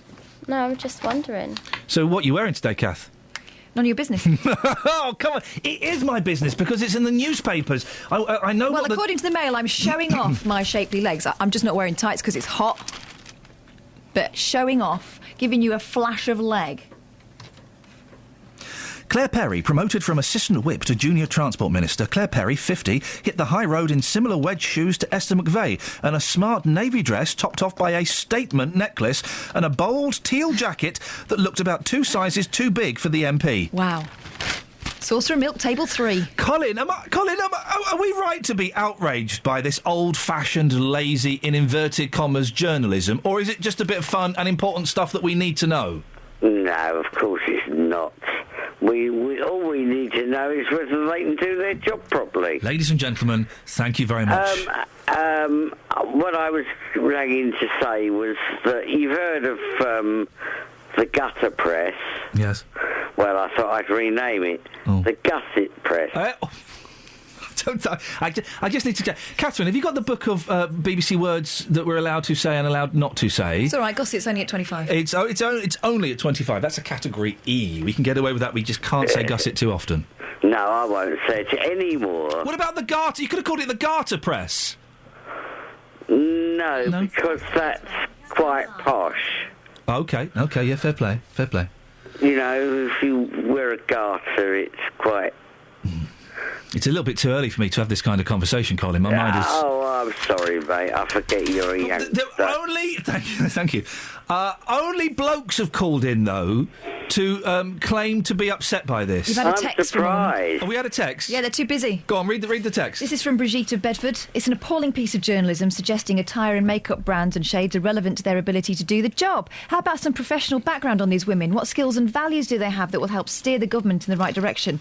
Any MP skilled and experienced to the eyeballs and perfect for the job, but slightly on the heavier side, possibly bordering type 2. No chance, ladies.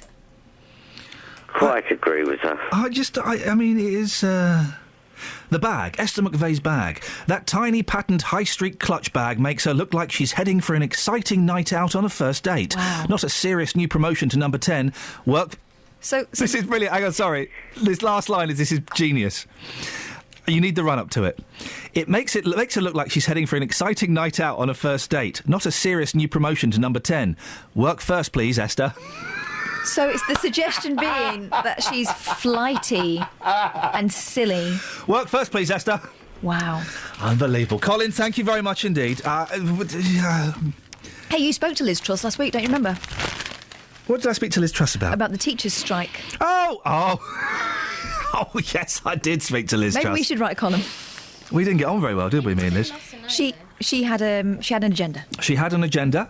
OK, well, it's good to at least I can picture what she was wearing. And boy, oh boy, she looked very smart. 08459 455 555. Are we getting our knickers, our very posh knickers, from... Kelly just made a point. Oh, what? Hi, bro. What's up, princess? Yeah. What? People love to know what other people are wearing. But you can look at what they're wearing. I can see what they're wearing. If people love to know what other people are wearing, why don't I know what David Cameron's wearing? And Lady Stowell and Anna Sue, they're not Kim Kardashian or Kelly Brooks. Just to say, me and Kath watch Good Morning, This is Britain here every morning. Sorry? And every morning we comment on what Susanna Reid's wearing. Yeah, because yeah, because we've got the sound down. What do you think of that dress? It's just, I don't know what it is. People with the greatest of respect to... now, was this going to sound out of order? That's slightly partly her job... is to look like that. Again, it doesn't quite work the same for blokes, because if I go on Sky or something, I wear a suit. Easy. Pick one of 3 suits and a shirt. You look at a lot of the blokes on TV, they would not get the job if they were the female version of themselves.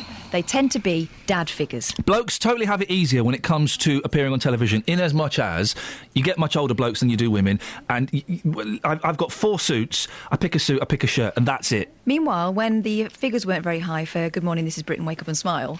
What did he get put down to? The fact that she wasn't getting her legs out? She wasn't showing her legs. 08459 455 555. Now, they say you don't know what you've got till it's gone. Well, if you live in Elstree and Borehamwood, you could have trouble getting rid of it at all. That really doesn't work on any level. So you'll know what you've got, but that's bad.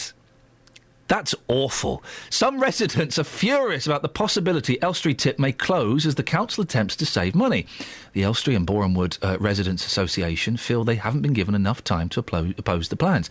Well, Justin Dealey has been speaking to people down dump. Justin, they're not happy, are they? No, they're not happy at all, because the nearest dump, if this goes in September, will be Potter's Bar, which is quite some distance. So I was at the dump early this week, hearing what people had to say. They are furious. Take a listen to this. Well, Joe, you're just pulling into the tip right now. What's your thoughts on this place potentially closing later in the year? Well, I think it's a disgrace, quite frankly. I don't know what they think they're playing at. This place is an asset to the local borough, you know. We all come up here. We've been coming up here for years. They've built it up, you and me, and they've made it viable, keep it clean, you get rid of all your gear, and it stops people fly tipping. You know? And what's your thoughts on potentially travelling to Potter's Bar to take your fridge like you've got in the back of your car right now? I think it's ridiculous. quite frankly. I mean, this area, Boreham Wood, services, I mean, the whole area, you know, around here.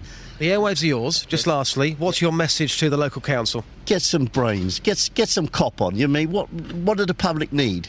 That's what my thoughts are. You know, what the hell do they think they're playing at? It is stupid. I mean, you'd have to go all the way to Potters Bar. People are just going to be fly tipping, you know they are. Who could be bothered to drive that far? It's too far. Will you be bothered? We're moving to St Albans, and the tip is right near us. So if you weren't moving, no, I wouldn't be. Would you be tempted to fly tip? No, I wouldn't, because I don't believe in it. But I know people will. Ridiculous and catastrophic. They're talking about moving from here to Potters Bar, which people won't do. William, you've been handed a leaflet. That's the first you know about this place potentially closing down. If it was to close down, how would that affect you?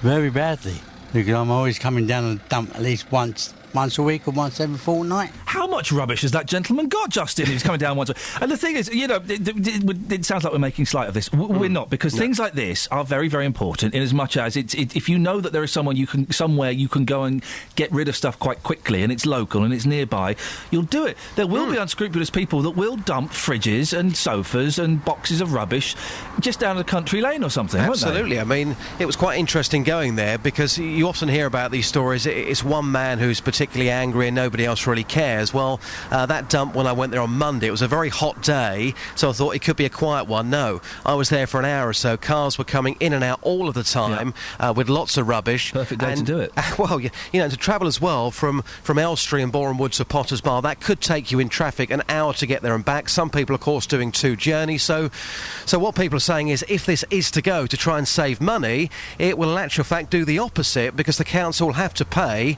to clear up all the fly tipping, which could happen because people can't be bothered to travel to Potters Bar if this was to go, of course, from September. Justin, thank you for reporting from a hot dump. Lawrence Stack is a member of the Residents Association. Good morning, Lawrence. Oh, Lawrence. Morning. There you are. Now, Lawrence, how did you find out about the plans to get rid of the recycling site? Well, I found out about it because I went to a county council meeting about the public transport, and it was on the first thing on the list about the waste. So I was there for a 6-hour meeting as a member of the public, kept in the corner, not allowed to say a word all day, which was very hard. And that's how I first found out about what was happening. And how does that make you feel as a person? Well, I was furious because the council, be it borough, town or county, they say, oh, we want to get the community involved, come along to our consultations, have your say. But when you go along to any of these meetings, you daren't open your mouth because you're told to be quiet, otherwise you've got to leave the meeting. You're not allowed to say anything or ask a question. And I'm furious. They got this consultation over the 17 sites, which they said, oh, well, we're going to take Elstree and Hoddesdon out of the picture, so we'll have the consultation over the 15 sites. Well, that's not a proper consultation. If you're going to do that, do it over the 17 sites, then decide what you're going to cut. But tell the people. I mean, I went to various libraries, went in Garden City and Hatfield. There's no leaflets. They knew nothing about it. Our one in Boreham Wood didn't know anything about it at all. They've got no leaflets. It's me and the Resident Association that have been going out handing leaflets every day at the tip, every afternoon for about 4 hours. And the local council were doing nothing. Now, they had the elections in May. Why did they say nothing to anybody about this and the bus cuts that are coming up later in the year? Lawrence, let me read you a statement. We were told this morning that the councillor in charge of waste at Herts County Council would be available this morning, but instead he isn't. And we've got this statement from Terry Douris. It's unusual because Terry normally comes on this show all the time. We turn up every morning, he's loitering outside. The statement says, Terry Douris, Cabinet Member for Highways and Waste Management, said, we want to create a more efficient and effective service which makes better use of your council tax. However, we recognise that any service change will have an impact on our residents. We therefore want your views on the changes before making any decision on service changes. Your thoughts on that statement, Lawrence? Well, at what point have they held any meetings up to now, and at what point are they going to hold any meetings in the future to let the public go along and have their say? They're not. So how's the public getting a say on anything? I think it's a done deal. They've decided what they're going to do. I mean, the contractors that have won the tender, how can they put in for a bid for a tender on the 17 sites and then suddenly afterwards say, oh, well, hang on, we'll have to change it because we can't do it? They should have thought about that when they put the tender in for the service. Lawrence, I appreciate your time. Thank you. Lawrence Stack, member of the Residents Association there, upset that his local dump is going to be removed. 08459 455 555. Travel news for beds, cards and bugs. BBC Three Counties Radio. Great North Road is starting to look quite slow, heading southbound, approaching the Black Cat roundabout. The A1M is queuing, heading southbound as well, between Junction 8 and Junction 7 for Stevenage. The M1 building up in patches between Junction 10A for the Kidneywood roundabout and Junction 10 for Luton Airport as those major roadworks continue. On the sensors, the M25 heading anti-clockwise, rather slow moving between Junction 22 for St Albans and Junction 19 at Watford. And also looking rather slow on the A1 between Stirling Corner and Apex Corner at the moment on camera. There's no reported problems or delays on the trains. Nicola Richards, BBC Three Counties Radio. Across beds, hearts and bugs. This is BBC Three Counties Radio.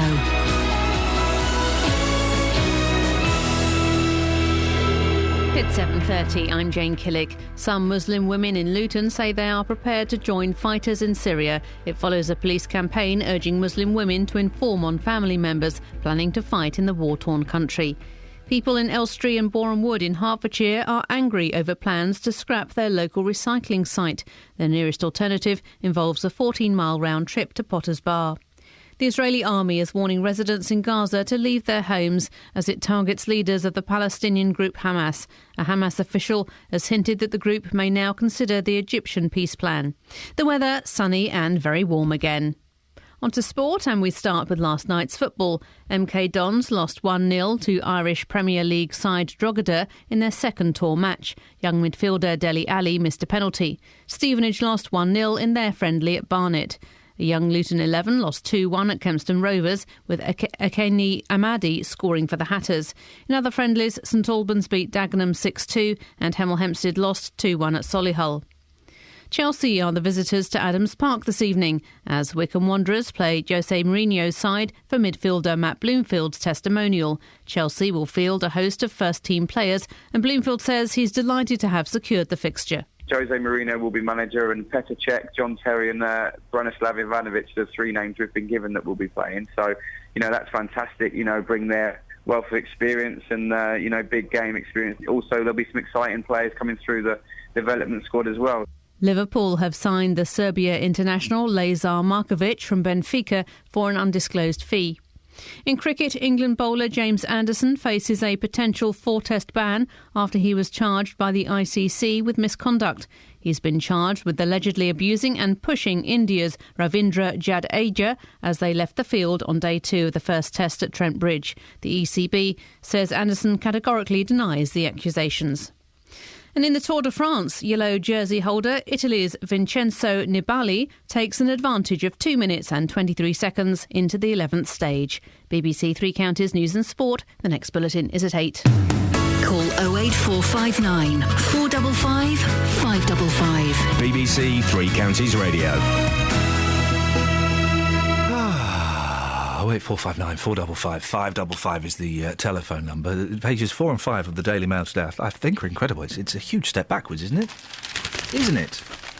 No one's called in to say that they quite like this story. I think the Mail has really misjudged the mood on this. It's the new ministers, the new female ministers and members of cabinet, and instead of giving us their backgrounds and telling us what they do and where they're from and why they might be good or indeed bad for the job, they've given us a breakdown of their clothes and their makeup, with some quite catty comments included in there. And I think this is outrageous. But is that just me thinking I'm outrageous because I'm a bloke? No women have... We've had a couple of emails and texts from women, but no women have called in. Jill has emailed. Iain, I just looked at the Mail article and noticed it wasn't the only paper commenting on Esther McVeigh's appearance. I had a quick look around. The Express does as well, but they then give a little background about some of the other women. So, slightly better. As a woman, I'm offended, Jill says. It's precisely that sort of media attention that perpetuates gender discrimination. I seem to remember that only recently the papers were berating Parliament for being an old boys' sexist institution. The press should be more worried about the replacement for Gove. She's an ex-public school lawyer who attended Oxford. How can she understand the needs of the low-pay sector families? But then what politician is? Although she failed to wear a thigh-revealing dress, so perhaps she wasn't a priority. That's what we should be looking at, shouldn't we, in these stories? I didn't know that. I didn't know that the replacement for Gove was an ex-public school lawyer who attended Oxford. That's important to know. Yeah, That's more relevant than what she's wearing or not. That makes her an interesting person. You kind of want to see where she's going to take that. Is she appropriate for the job? Is she going to carry on with Gove's policies that many thought were controversial, or is she going to change direction slightly? Is she going to slow down reform? Is she going to take pressure off of the exam system? That's the kind of stuff we want to know. Mm-hmm. Not, how... I'm surprised they haven't given them marks out of 10. I bet they were tempted. I bet the first draft had marks out of 10. And then someone went, well, maybe it's a step too far. She's only a 3 anyway. 08459 455 555. Dave Luton. Morning, Dave. Good morning, Sweet Plum. Sorry? And what was the other one?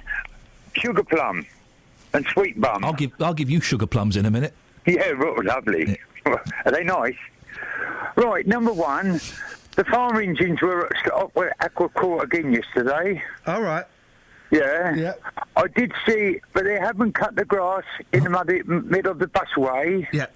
And did Mark Watts ring you up again yesterday regarding me? This is like being stood in a queue in a post office, isn't it? Yeah, I know. And you make the mistake of making conversation with the person in front of you. Should we dissect Dave? You dissect him. Go on. Okay, Dave. First of all, we put a phone call into Bed's Fire, and they're going to look into the Ackworth Court thing for us, and we'll find out what's going on there. Okay, thanks, Kath. No problem. So much. No problem. Yeah. The other stuff, Iain, you're on your own. Right, the grass in the middle of the busway. Yeah. It's not 6 feet tall, as you claimed. It is. It's not, mate. It is, on the outside as well. No, Dave, I drove past it the other day. It's in. Unless it's grown dramatically in 2 days, it's in. Okay. It looks... listen, I'll admit, it looks rubbish, and they've obviously not factored in that they're going to have to cut that grass occasionally. It looks awful. In fact, the whole busway, I mean, while it may be an excellent idea, it does look a little bit... well, for £90 million, I would expect it to be a bit more colourful. Well, yeah, so do I. But, by the way, do you know Simon Steve Wright? Sorry, Simon Steve Wright. Simon Steve Wright. No. Do you know Steve Wright? I've met him once. Oh. I'm sure he mentioned your name on Radio 2 Monday afternoon. Go on, what did he say?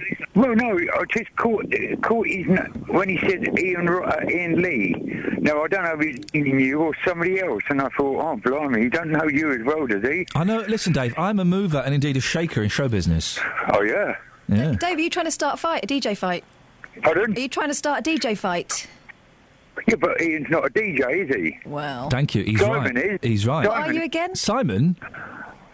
Pardon? Simon? Yeah. Who's Simon? Simon who? Simon... Pyman? Oh, Simon Mayo.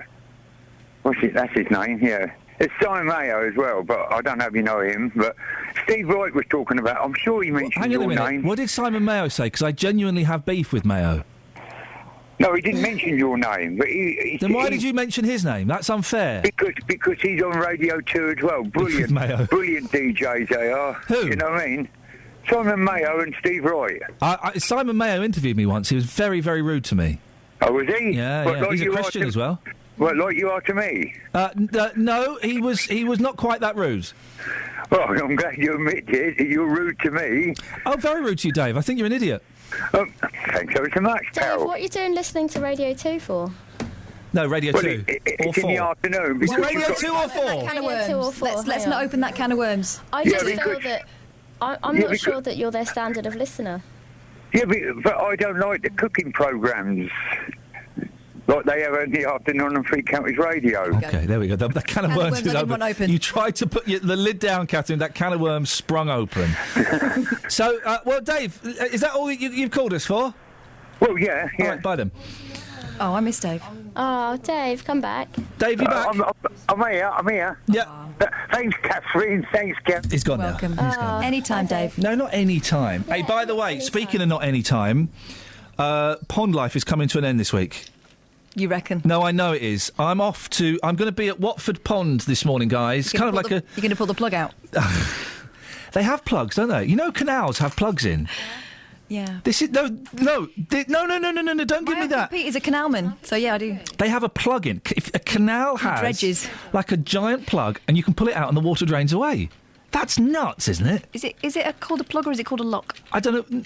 No, like in the bottom of it, there's like a big giant plug, like you get in a. I don't know if it looks like the ones you get in your bath. It's the water going down. But I forgot my train of thought. Anyway, yeah. So it's going to be like a Radio and Road show today, and I'm Mike Reid. Can I say Mike Reid? Yeah, he's not. Yeah, he's not on the list. Right.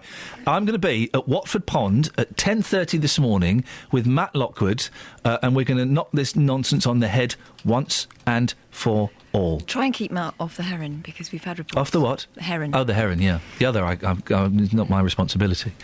If you want to come down and hang out with us, and give us money, you can do that. Richard is on the line. Morning, Richard. Yeah, rock and roll, man. I was listening to old Simon the other day, and I thought he was being a bit, not very complimentary, particularly when he used the word plonker, I'm afraid. What are you talking about, Richard? Simon Mayo? About you. Yeah, but hang on a minute. Dave Luton, if you're going to get it right, Dave Luton said that it was Wrighty, Steve Wright, that was said something about me. Well, I don't know about Steve Wright, but it was the Simon... Have you been drinking? Good Lord, no. Well, only water. I've only been up half an hour, time to get up 2 hours. Water, my dear boy, water. You're very slurry today. Sorry? Yes, you're very slurry today. Well, I hope I'm not. If I am, I'm probably going to throw a thromby. Yeah, I think he's going to throw a thromby. But the other thing was that the Daily Mail, I haven't read it yet, but I shall go by it.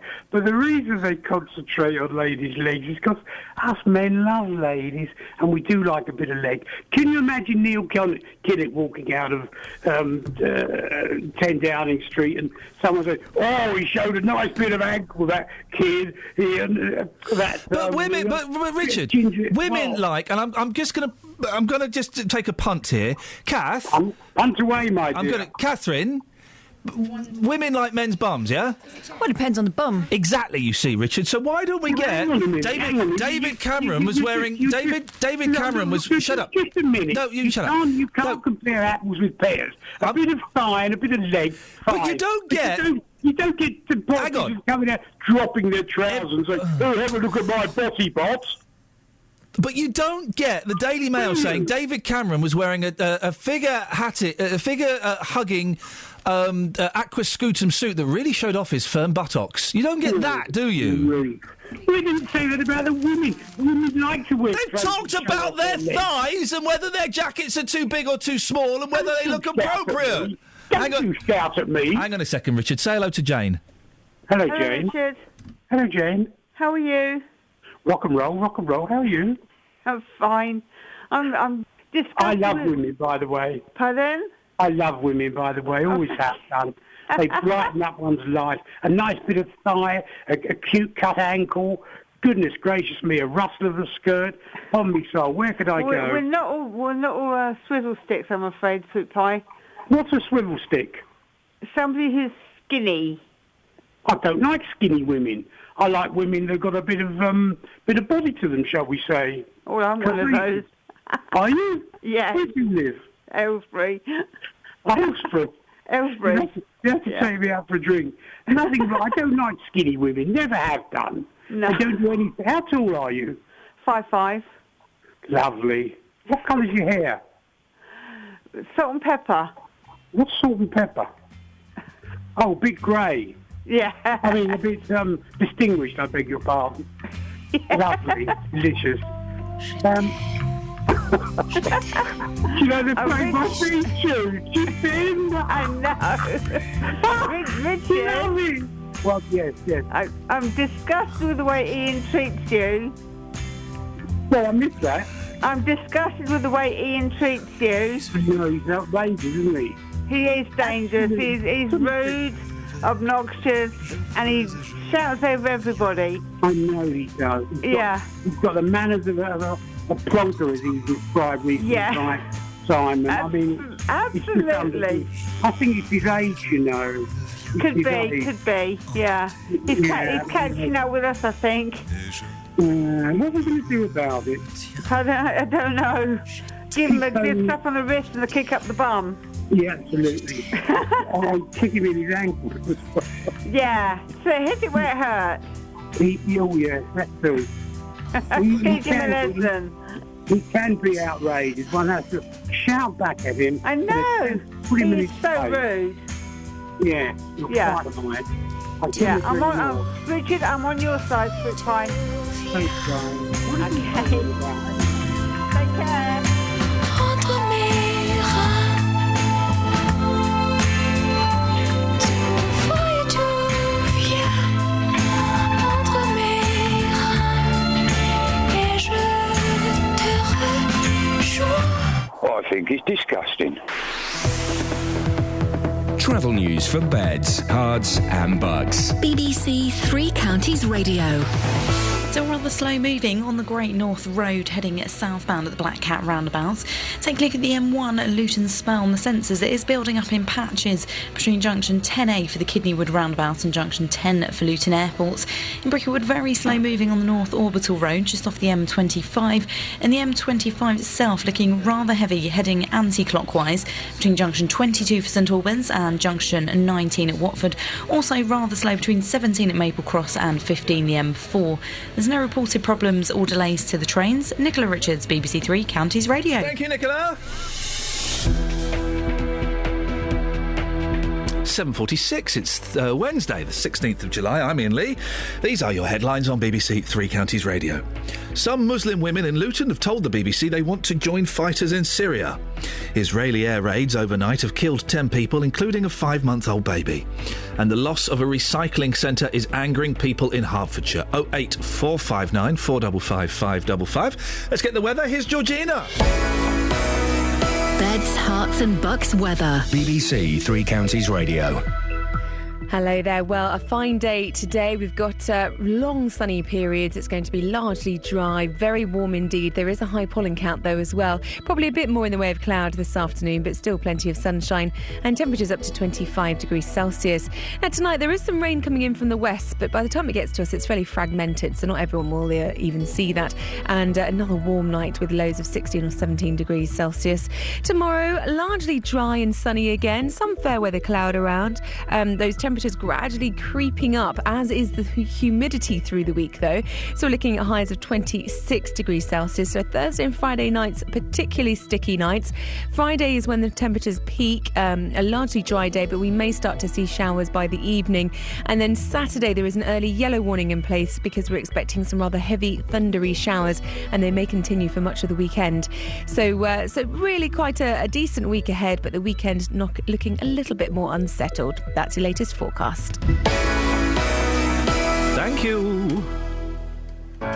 Every weekday from 3. Spend your afternoons talking about beds, hearts and bucks. It's an amazing venue. If you haven't been to Amstel Park, get along. It's absolutely beautiful. Discussing the biggest stories. In terms of our people, we've invested £5 million to recruit new nurses. In the company of friends. Howard Berry, Ian Brown, Amanda Devlin. Amanda, what have you been watching this week? I went to the Happy Days. And debating the week's hottest topics. The biggest problem is actually lack of money, lack of opportunities, poor availability of training. The use of CCTV spy cars to catch people who park illegally is to be banned. Roberto Perroni, weekdays from 3.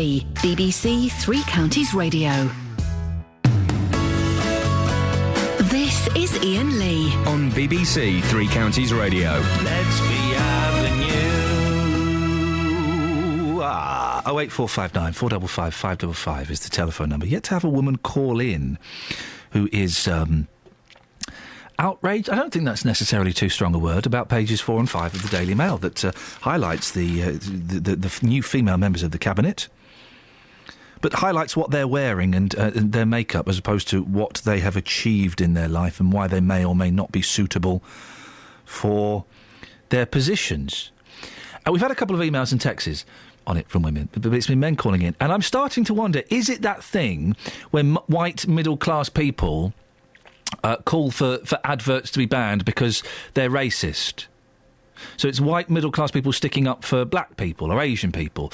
Or is it when straight people say that something might be homophobic? Am I doing the same thing here? Am I being that straight guy that says, you can't do that because that's actually really offensive to gays? Or maybe people are just used to it. The thing is, to me, this seems so beyond... Maybe it's because it's 1, 2, 3, 4, 5... It's 9 women over 2 pages as opposed to a one-off. Yeah, and we're used to the things of, they'll find pictures of Kate next to Diana, put them next to Diana in similar poses and then talk about similarities. We're used to double-page spreads like that, but this is about women being appointed to really important political positions. And we're not talking about 22-year-old pop stars who are trading off an image. We're talking about, in some cases, 50-year-old seasoned politicians. I couldn't give a stuff what they look like. What they wore. You're going to do the job well? Yeah, fine, you got it. Right, That's it. That's all that matters, isn't it? Isn't it? I need a woman to call in and kind of... And also, if you think, actually, if you've seen the Mail, or you've heard us talking about it, and you think, actually, do you know what? What are you banging on about? It's just a bit of fun. Or this is the kind of stuff... It's important what they... OK, here's a question. Is it important... what these women look like on any level whatsoever? 08459 455 555. Because I guess on some level it is... I talk about wouldn't give jobs to people with tattoos. If they look smart and businesslike, that's it, isn't it? That's all you want. I guess so. Mind you, look at all the shambling, brown brogue-wearing politicians of the past. They were characters. We focus on their shoes, I guess. Yeah.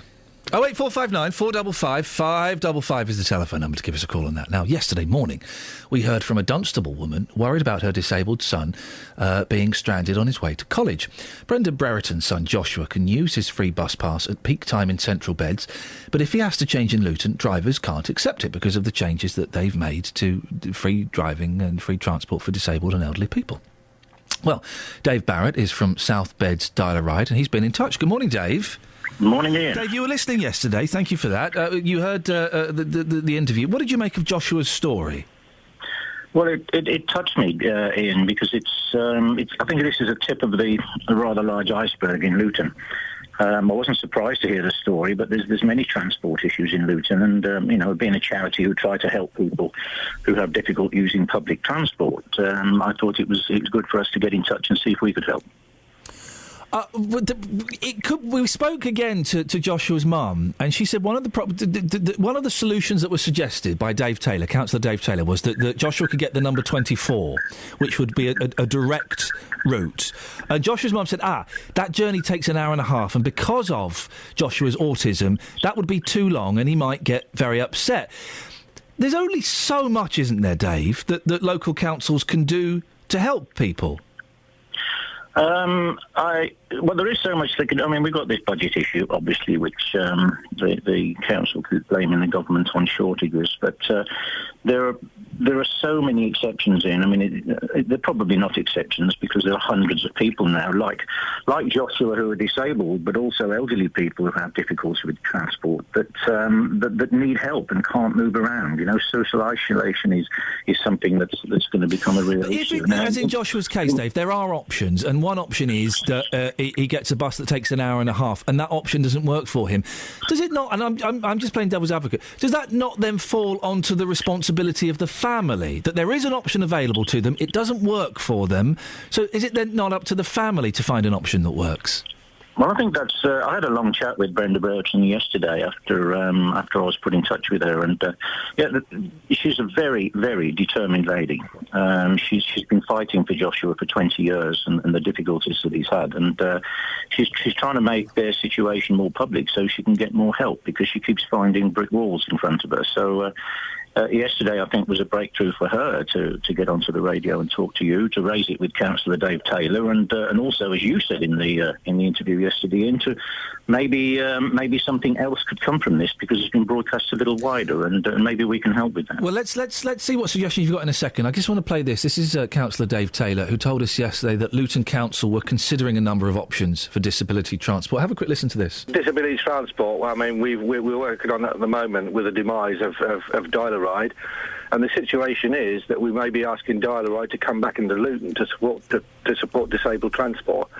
We've got a programme that'll try and resolve that. So that's a side issue, but it does worry me about this young chap. So you're being called back into to Luton Council to help with transport problems? Well, I was flabbergasted by that quote yesterday, Ian. I recorded it myself and took great pains to make sure I got every word right, because we've had no contact from the Borough Council about us coming back. Oh. It's not the first time that this kind of situation's happened, where things have been broadcast on the radio or in the newspapers that included us, that we had not been involved in coming to that decision. But that is a very important point for South Bed's Dial-A-Ride, Ian, but it's as Councillor Taylor said, it's a side issue in Joshua's case. OK, so are you able to help with Joshua? What can you offer? Well, I believe we can. As I say, we're a company, we're a charity aimed at helping people who find it difficult to use public transport. Now, Joshua's having difficulty for a number of reasons. One of them is an administrative issue, which is the issue of pricing of bus passes and things like that. The other is that his condition with autism makes it very difficult for him to adjust to new situations. You know, if he's got a routine going, he can stick to that routine. But if a new situation arrives, like the bus is late, or Brenda was talking about him taking a taxi one day, which was a horrifying thought if you've got that kind of condition. Plus the fact that he's got sight issues. You know, it just makes movement very difficult for Joshua. Now, if it works on a regular basis, like they were trying to do with the busway and then changing buses in town, if that's a regular thing and it always works regularly, then that would be fine for someone like Joshua. But sometimes it'll go wrong because it's public transport and it's the real world. So the solution we can offer is on a more regular basis to be able to pick him up from his home, take him to the Barnfield College, which is where he needs to go, at times when his bus pass will not be free. Okay, maybe other times, because Brenda is determined that Joshua is independent in his life, then he could try and use the public transport route. But we're a safety net for him here. And you can help out fill the gaps. That's the idea. Dave, listen, thank you for getting in touch. Thank you for listening, and thank you for helping out with Joshua's situation. That's Dave Barrett, from South Bed's Dial-A-Ride. 08459 455 555. Lynn's in Hemel. Morning, Lynn. Good morning. What you got for us, Lynn? How are you, sweet pie? I've got a little bit of a headache. I know, and you've got the amp on as well today, haven't you? I've got I had such a cob on yesterday. I tell you what, you're doing well, though. I had an argument with a surgeon and a cancer nurse yesterday. But you didn't explain why, though. Well, they basically... I've been told once... I haven't got cancer, by the way. Someone in my family has. Yeah, and we'd been told we were going for a meeting about one thing. When we got there, it wasn't what we were told it was going to be. In fact, the cancer nurse broke the news rather dramatically and without any concern to the patient that they were going to be having surgery in a few weeks' time. When we're like, we didn't even know surgery was a strong option. So I had a big argument with them. It's horrible. Good for you. Hey, and then Lynn, right? Oh, I realised, of course, they were covering their backs in case there's a little blame claim type thing going on. I don't want to make a legal claim. I just want to. Anyway, we just want the answers. And then they suggested that this operation gets done at Wexham Park Hospital, which is one of the worst hospitals in the country, according to the CQC. The head of the care quality. It's in Slough, right? The head of the Care Quality Commission said he would not send patients to that hospital, and I said, right, well, she's not going to go there and have it. Why not? Because I've read a bit of the CQC report and it does really, really badly. Yeah, you wouldn't send somebody there if you cared about them, would you? No. And I got looked at as though I was a piece of dirt for dare suggesting that we go to a different hospital. Anyway, Lynn, I'm going off on a tangent. That's why I've got a cob on. I just wanted to check your if beef? you're all right, really. I'm all right, Lynn. I'm all right. I haven't got a beef, darling. Oh. I just wanted to say that I totally agree with what you're saying about this thing with the lady politicians. Yeah.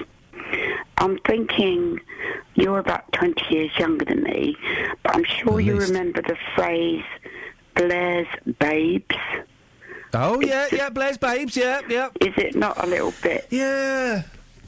And I agree. I think it's appalling because whatever these women, they've obviously achieved things in their life to end up being in the position they're in. Yeah. And I think just to I just think it's appalling. And I agree with Catherine. Does anyone say, ooh, David's looking really hot today in his Armani suit, showing off his tight-toned thighs? It's just, as JVS would say, oh, how rude. Exactly, Lynn, thank you. Just to clarify, that was me that made that point. Was it? You know it Sounds was. the sort of thing I would have said. Yeah, you were poo-pooing that point, if I remember correctly. You poo-pooed it. Travel news for beds, cards and bugs. BBC Three Counties Radio. Rather slow moving, approaching the Backclat roundabout, on the Great North Road, due to those roadworks taking place. The M25 looking very slow, heading anti-clockwise between junction 22 for St Albans and junction 19 for Watford.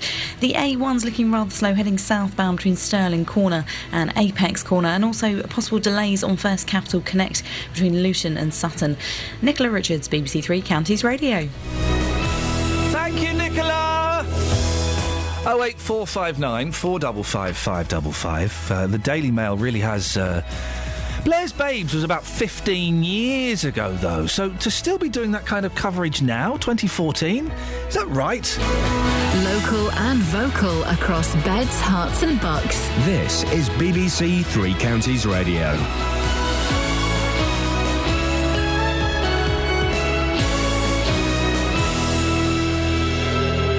It's 8 o'clock. I'm Jane Killick. The headlines. Muslim women in Luton tell the BBC they'd go to Syria.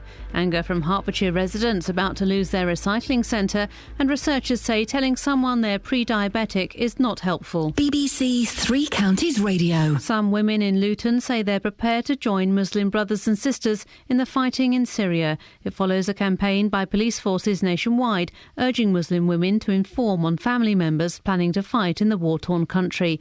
More than 140 British imams have pleaded with Muslims not to go, and the government advises against all travel. But these women in Luton's Bury Park don't accept that message.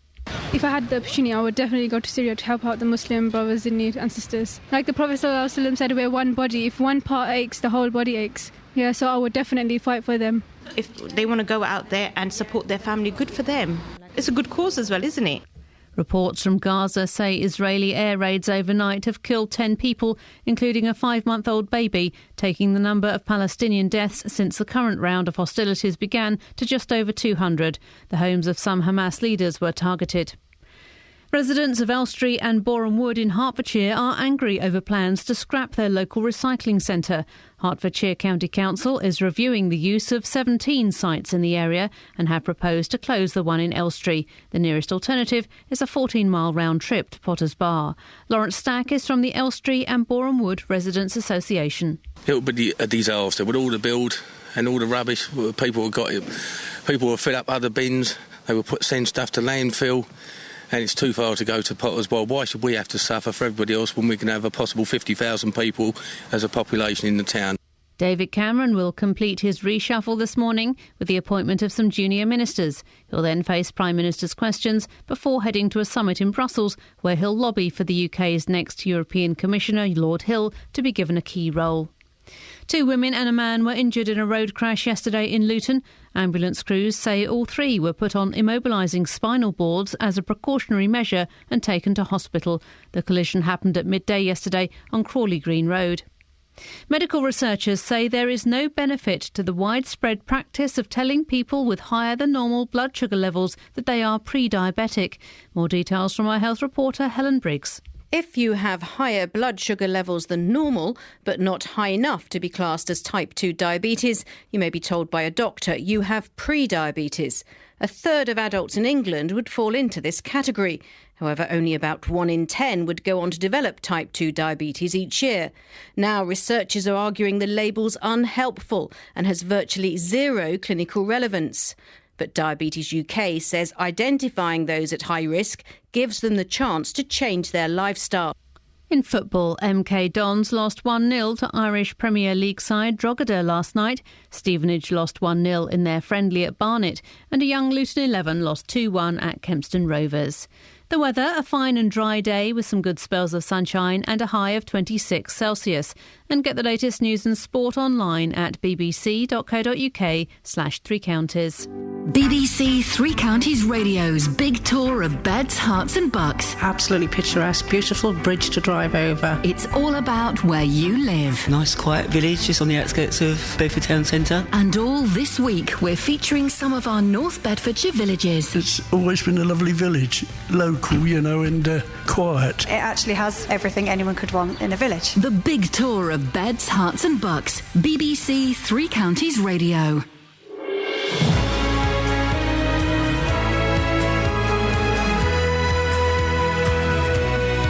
Kelly's asked me a question that I think I know the answer to, and I've said it with such conviction, I've convinced myself. I think this is the right answer, but Kelly, ask the listener. When I'm watching This Morning, Good Morning, Britain's mornings here, yes, when it's approaching the time for adverts, there's a little, that little thing that pops up in the corner, a little black and white circular thing. Yeah. It's been popping up for years. Yeah. Why? Well, my answer is it's regional. So the regions know the adverts is coming up. Get ready. They hover over the play button to play the adverts because they have different adverts around the country. Don't they know just by the timings, though? I don't know. No, because it's slightly fluid. Some programmes have very strict break time. Some it's a little bit.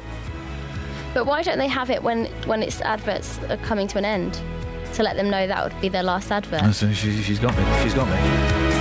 Got me on a technicality there. 0845. Catherine thinks she's got an answer. Well, if you're running the adverts, you know when it's coming to an end, don't you? OK, right. Yeah, sure.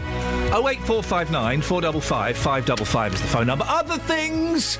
A number of Muslim women in Luton have expressed the desire to join fighters in Syria. We'll be talking about dumps. Do you like a good dump? We all do, don't we? And the Daily Mail, pages 4 and 5, where they've gone into great detail about the new female ministers, but about what they're wearing and their makeup. That's not right, is it? 08459 455 555. Across beds, hearts and bucks. This is BBC Three Counties Radio. La la la. And also, if you can explain exactly what that little black and white thing is in the corner of the TV. It's about 25 seconds before going to ad breaks. I think it's a regional opt-out. I don't know. Now, a number of Muslim women in Luton have expressed the desire to join fighters in Syria, as police continue to urge them to inform on male family members considering jihad in the region. A BBC reporter found several young women in Bury Park willing to travel there themselves. Justin Dealey has been in Luton this morning. Morning, madam. You're on your way to work this morning. If you didn't have a full-time job, would you go to Syria? Yeah, I would go to Syria because I don't think there's nothing being done at the moment by, the BBC or anything, so I would go out there to help them.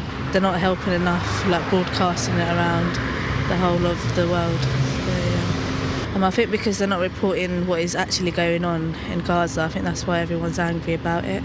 So if you went out there, would you be going out there to fight, or would you be going out there simply to support? To support. Who would you be supporting? The brothers and sisters that are in Gaza that are suffering. If you didn't have a job, there'll be no hesitation. You would be on a plane, and despite any consequences, you would go. Yeah, I would go, yeah. Well, that young lady there was talking about Gaza, which is, whilst horrific, is a different region altogether from Syria. It's two completely different stories. And I think that maybe that's part of the problem, that there is such confusion as to what battles are being fought by whom. I'm joined now by Dr. Nazia Kanoum, who is chair of Luton Women's Network Against Violence and Extremism. Good morning, Nazia. Are you disappointed that women in Bury Park are prepared to go and fight in the conflict and also offer support to people who are fighting? Yes, in a way I'm disappointed, but on the other hand, there may be a lot of confusion about the consequences of going to those kinds of conflict zones. And I think awareness raising among young people must be in full force, really, because it's not happening. The awareness raising and community engagement should be a bit more sustained and continuously done by us, really, and the police and other agencies. These young people, of course, want to support, humanitarian efforts for people who are helpless out there. But they may not understand the dangers of going to these places, and they may get caught into all kinds of sort of sides which they may not even want. Well, while there may be an argument for going to help sick children and people who've been injured, there are lots of people, though, who are saying they want to go and either fight or support the fighters. Yes, the point is that to a certain extent it's a little arrogant as well on behalf of people who just want to go and help. How do they know what kind of help is needed on the ground without doing proper research? So why can't they join some humanitarian efforts of people who are actually established charities, for example, and find out exactly what kind of help is needed in those areas? Because there may be, some specialists and other people who can advise them on this, and they should take advice first before even sort of planning to go out there. But it's all well and good supporting a charity that helps, the orphans and people who've been affected by this. But as I said, some of the young men and some of these young women, they actually want to go and pick up arms, don't they?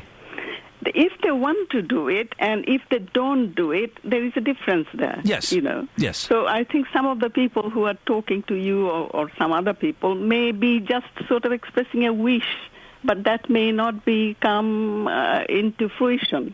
Because their families definitely, if they're aware of it, will have an argument with them as to what are you going to achieve. Should we be concerned that they're even expressing a wish to be involved in fighting? I am, but it's a free society. We have to really be balanced. But it would be. But it's illegal, isn't it? It's illegal to go over there and fight in this. Exactly. No. So it's not free. It is actually legal to go anywhere you like, because it's a democratic society. You can prevent people from going anywhere. But to fight a fight in a foreign country without knowing those areas and become radicalized and come back to this country, that's a different thing. But I thought that they were criminalising young people that were going to fight in Syria.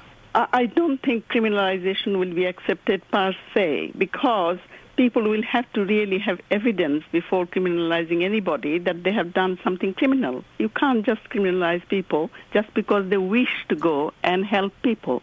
But they are arresting people that are coming back, aren't they? If they are arresting people for inquiry, etc., and if they don't have any evidence that they have done something criminal, then that is completely wrong. But if there is evidence that they have become jihadists, then of course, there is law, and due process of law should be followed. Do you think before we move on slightly, do you think it's acceptable for young British Muslims to go and pick up arms and fight in Syria? It's not desirable at all, as far as I'm concerned. Desirable is slightly different from acceptable. Do you think it's acceptable? To me, it is not acceptable. Okay. But on the other hand, it's human beings we are talking about here, and people do all kinds of things which they believe in. It's so difficult to control these people. And over 500 people have already gone to Syria, as far as I hear from other sources, to fight a foreign fight. And when they come back, they may destroy the peace and security of this country, so they are a threat.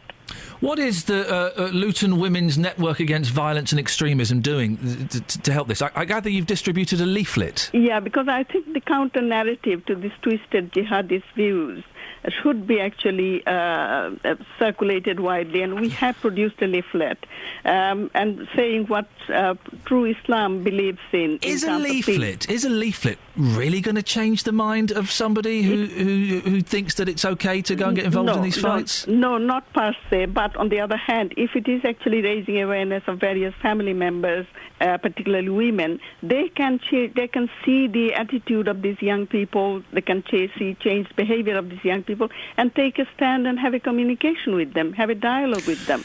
Part of the problem we've heard from women in Bury Park is they don't listen to old imams, and it's that's the classic thing of young people not listening to older people. So, with the greatest of respect, Doctor, they're not going to listen to you. They're not going to listen to their religious leaders. They are listening to young people who are making Islam seem a bit more exciting and a bit more youthful, aren't they? Well, yes, and that's why women should involve themselves with younger women and younger men as well in their families, because they are in a better position to have a dialogue with them and have a counter-argument than what these young people are listening to at the moment. I think you have to make a start with the family, you see, because people who go to Syria won't tell me or tell even their families that they're going there.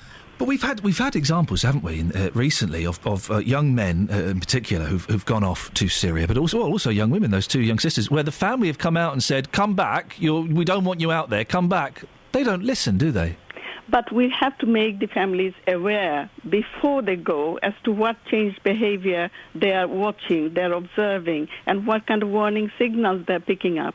Otherwise, it will be always too late, Nazia, I appreciate your time. Fascinating stuff. Thank you very much indeed. Dr. Nazia Kanoum is chair of Luton Women's Network Against Violence and Extremism.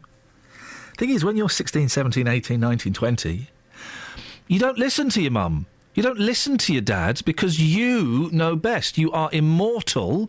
You will never die. You will never get hurt. And your idealism, and it is generally you're very idealistic at that age, and that gets mellowed out as you get older. Your idealism is so strong that you completely believe in what you've done. You've seen that the older generations have completely muffed up the world. But you and your generation can make a difference. Look at history. That's always been the way. Look at the hippies from the 60s, man. They're all running banks and things. It's just the way it is. They kind of like the disapproval of the older generation. It suggests they're doing something different. And, it's all well and good saying, well, we need to get the families involved. But, you're not going to... now, don't you go off and fight in Syria? Oh, no, Mum. In the case of those twin girls who've apparently gone off to Syria recently, their brother went the year before. That's a pretty big sign. Yeah.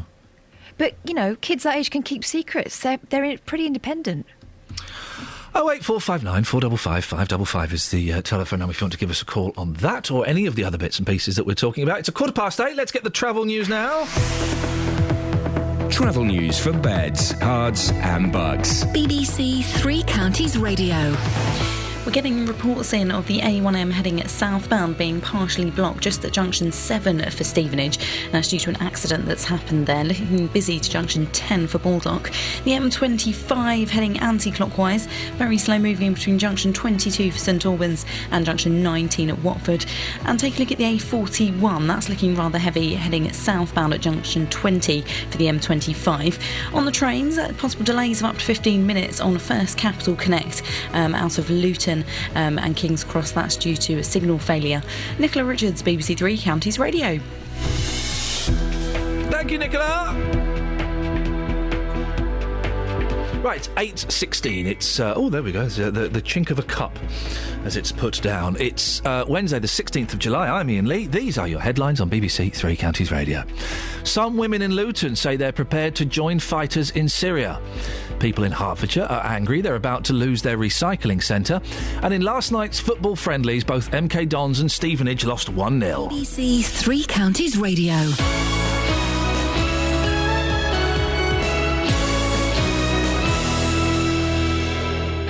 Glasgow, 2014. Scores to be settled. I can't be bothered with that trail. I mean, really. Have you heard it? What was it?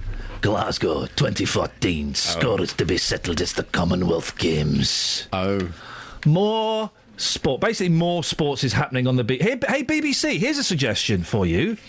Not everybody likes sports. Controversial. Some people find it tedious. Oh, I love sport. Oh, come on, you coward.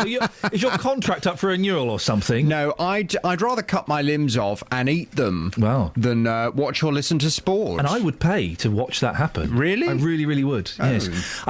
We've had the World Cup. We've had Wimbledon. Now we've got the Commonwealth Games. The football season starts in a few weeks. Exactly. It's enough already. So I'm sorry, Commonwealth Games. You're not getting played on this show today. Oh. It's in Scotland, that's why I'm doing a Scottish accent. Gosh. Yes. Are you contractually obliged to play sports trails? I'll play it later on, yeah, don't worry.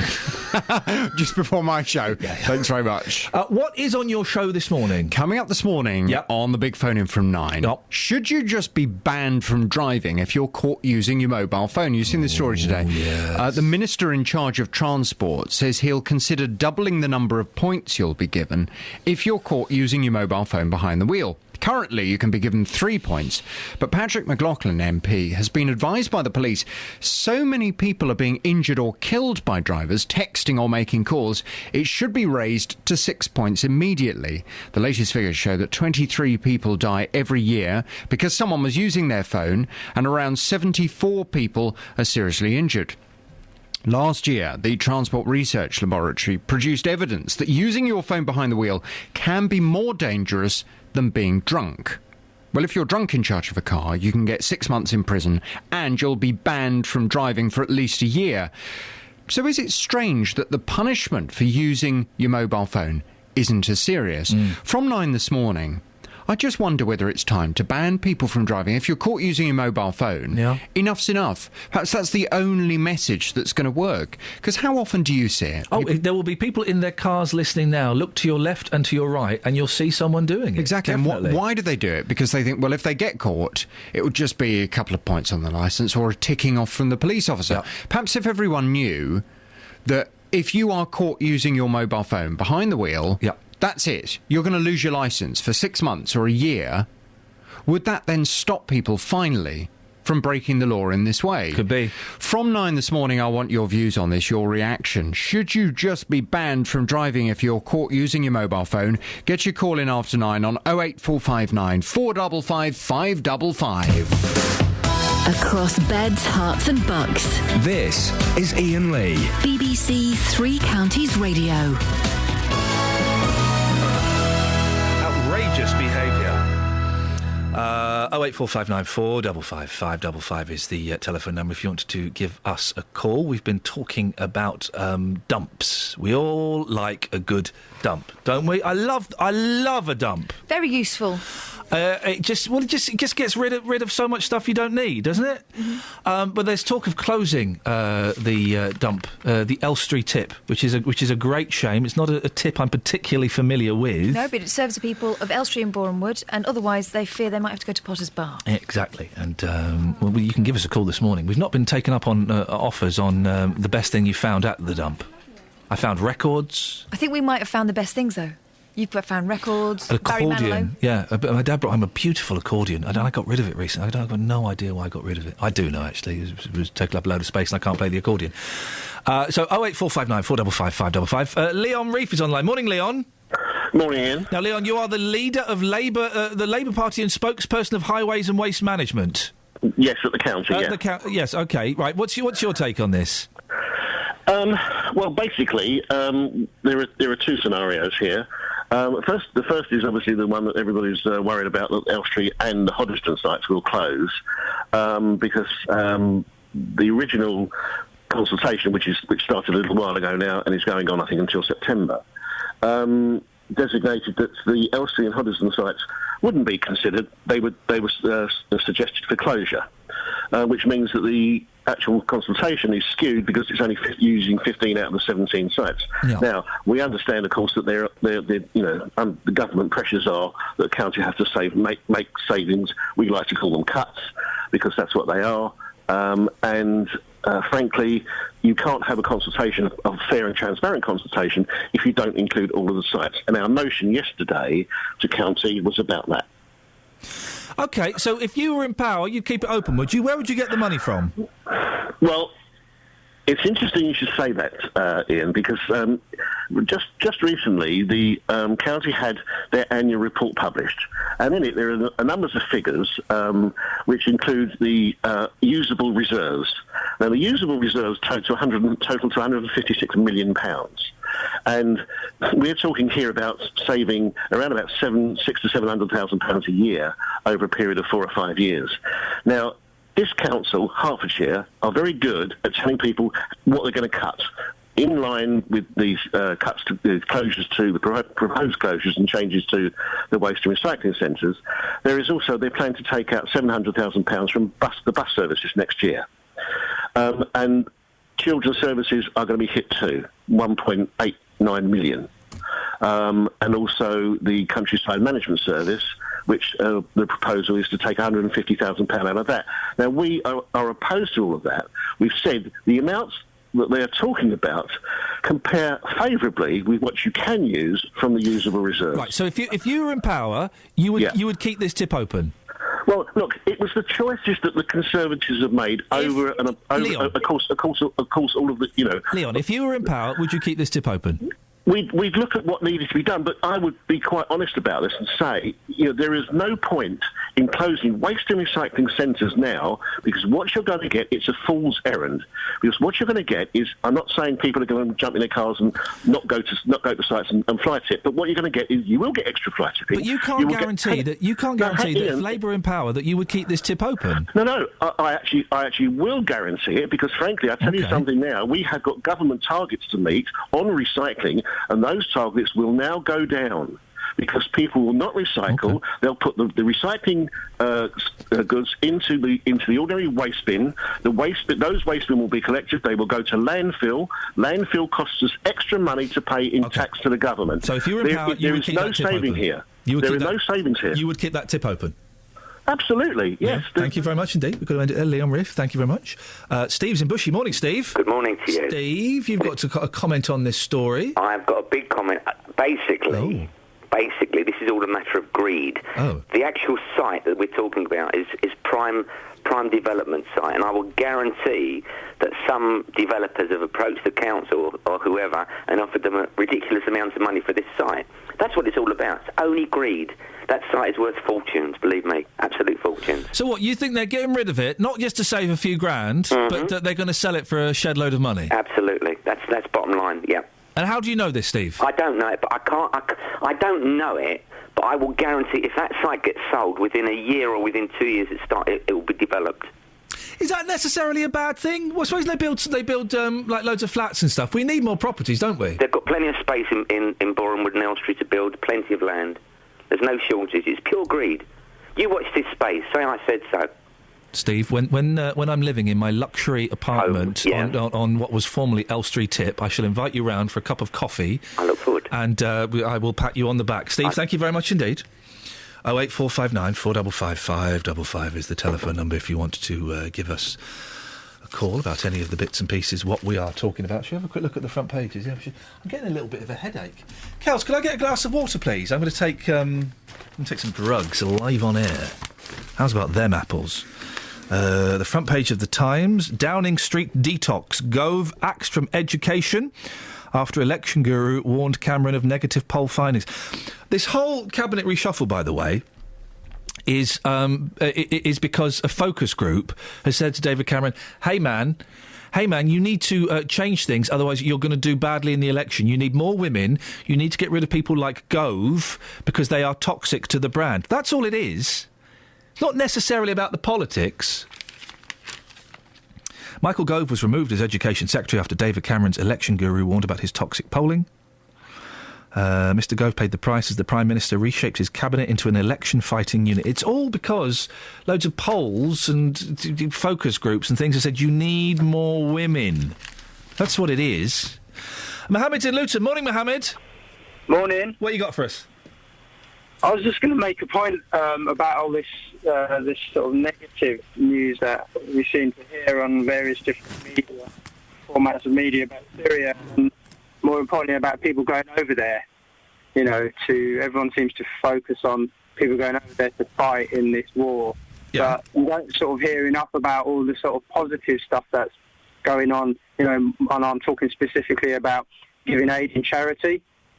And people actually physically going out there, to take food and medical aid and whatnot for the people of Syria, as opposed to, specifically going out there to fight. But it seems that everything you hear about is people going out there to fight, but, you never hear about all the good things that are happening. I just sort of wanted to get that point across. People going out there to fight is a big story, isn't it? You would assume that where Not there really. are... Well, I don't think it is a big story. I think the big story about why aren't all the good things in life big stories? Because they're boring, Mohammed. They're boring. Well, it's true they're boring. But don't you? But also, it's true. You're not going to sell a newspaper with, hey, something good happened today. Someone went and did something nice. Yeah, it doesn't sell a newspaper. Let's bring back page 3 and rather have it on one page. Let's have it spread all across the newspaper, because that's a good thing, isn't it? Well, that's the daily. That's the Star you're describing there. They do that quite freely. But also, it is. I think it depends on your mindset as to what you think is good and what isn't. Well, no, also, Mohammed, do you not think it's significant that British people are going to a foreign war and are fighting and are being criminalised because of that? Do you not think that's an interesting story? Not really. Why? I think what is interesting, just boring. I find it boring. So you find it boring that you find it boring that British citizens are travelling to a foreign country to fight, and they are being criminalised for it. You find that boring? I think so. I think we should highlight, because again, you're focusing on a minority. No. I know it is a minority, but even minority stories, Mohammed, even minority stories can still be interesting. Well, let's talk about prostitution then. That's a minority. What has that got to do with Syria, Mohammed? Well, let's just go off on a tangent, shall we? Why? No. Let's focus. You're about minorities, aren't you? I'm on about, look, why don't we, as a country, focus on some of the good things that we all do collectively, rather than, and seeing as we're on the topip of sort of, I know what you're all thinking, it's like Muslims again, but okay. No, Mohammed, stop. Stop. You can make your point. Yellow card, because you've just made... No, Mohammed, you've just made a wrong... I'm probably the voice of most of your Asian Muslim... No, you're not, Mohammed. And anyone who says that is a plum. No one can say they are a spokesperson for a specific group. No, you have just made... I'm going to... You're obviously... Mohammed, listen. So who are you talking for? I'm talking for me, mate, and you're talking for you. Well, I'm talking for myself. No, you just said you're the voice of Muslims in Luton. You're not. You're the voice of Mohammed in Luton. Not specifically, mate. Basically, if you speak to most Muslims, they would like you to focus on the good things. That's what I'm saying. That chip off your... Do you know how much money is being raised in Luton alone for Syria for the benefit of the people? And you know where all that money's going, do you, Mohammed? Sorry? You know where all of that money's going, do you? Mate, I'm telling you, this is how deluded you are. You don't even know. People are physically, not just raising charity, they're physically putting their lives at risk. Yeah, I know. To cross the border, I know. And go there and give charity. I know. Yeah, Mohammed, and come back. I know. What are you talking about? Do you know where that money's going? Do you know where all... Come to the mosque. Come to one of the mosques in Luton, and you will see where the money's going, my friend. Well, no, Mohammed, do you know... I'm not talking about Muslims. Mohammed, are you going to listen, or am I going to have to let you go? Are you going to have a conversation? No. You hang on a minute, Sunshine. Are you going to have a conversation with me, or are you going to have a rant? The choice is yours. If you're going to have a rant, I'm going to let you go. If you're going to have a conversation, you can stick. Well, you listen to me for a minute. No, he's having a rant. Flipping it. Travel news for beds, cards and bugs. BBC Three Counties Radio. The A1M heading southbound. There's been an accident at junction 7 for Stevenage, so we are seeing queues of up to an hour to junction 10 at Baldock at the moment. Taking a look in Stevenage, it's causing problems on Broadhall Way between Monkswood Way and also junction 7 for Stevenage. And the M25 heading anti-clockwise, rather slow moving on the sensors between junction 22 for St Albans and junction 19 at Watford. On the trains, possible delays of up to 15 minutes on First Capital Connect. That's between Luton and King's Cross. There's been a signal failure. That's the latest. Nicola Richards, BBC Three Counties Radio. Thank you, Nicola. Now, Mohammed is going to make all kinds of assumptions about why I cut him off. The very simple reason I cut him off is he was not prepared to have a conversation. I could have kept him on until 9 o'clock if he'd wanted to have a conversation with me and to listen and have a two-way exchange of information. He wasn't going to allow me to do that. Mohammed, if you want to come back on and have a conversation, you're more than welcome to. But none of this, shut up, you've got to listen to me, none of that, none of these making far-reaching assumptions. Have a conversation, OK? I don't normally do this. I'll give you a second chance. I'm feeling generous today, Mohammed. I'm going to give you a second chance. If you want it, 08459 455 555. Right, 8:32, let's get the news. Here's Jane. Across beds, hearts and bugs. This is BBC Three Counties Radio.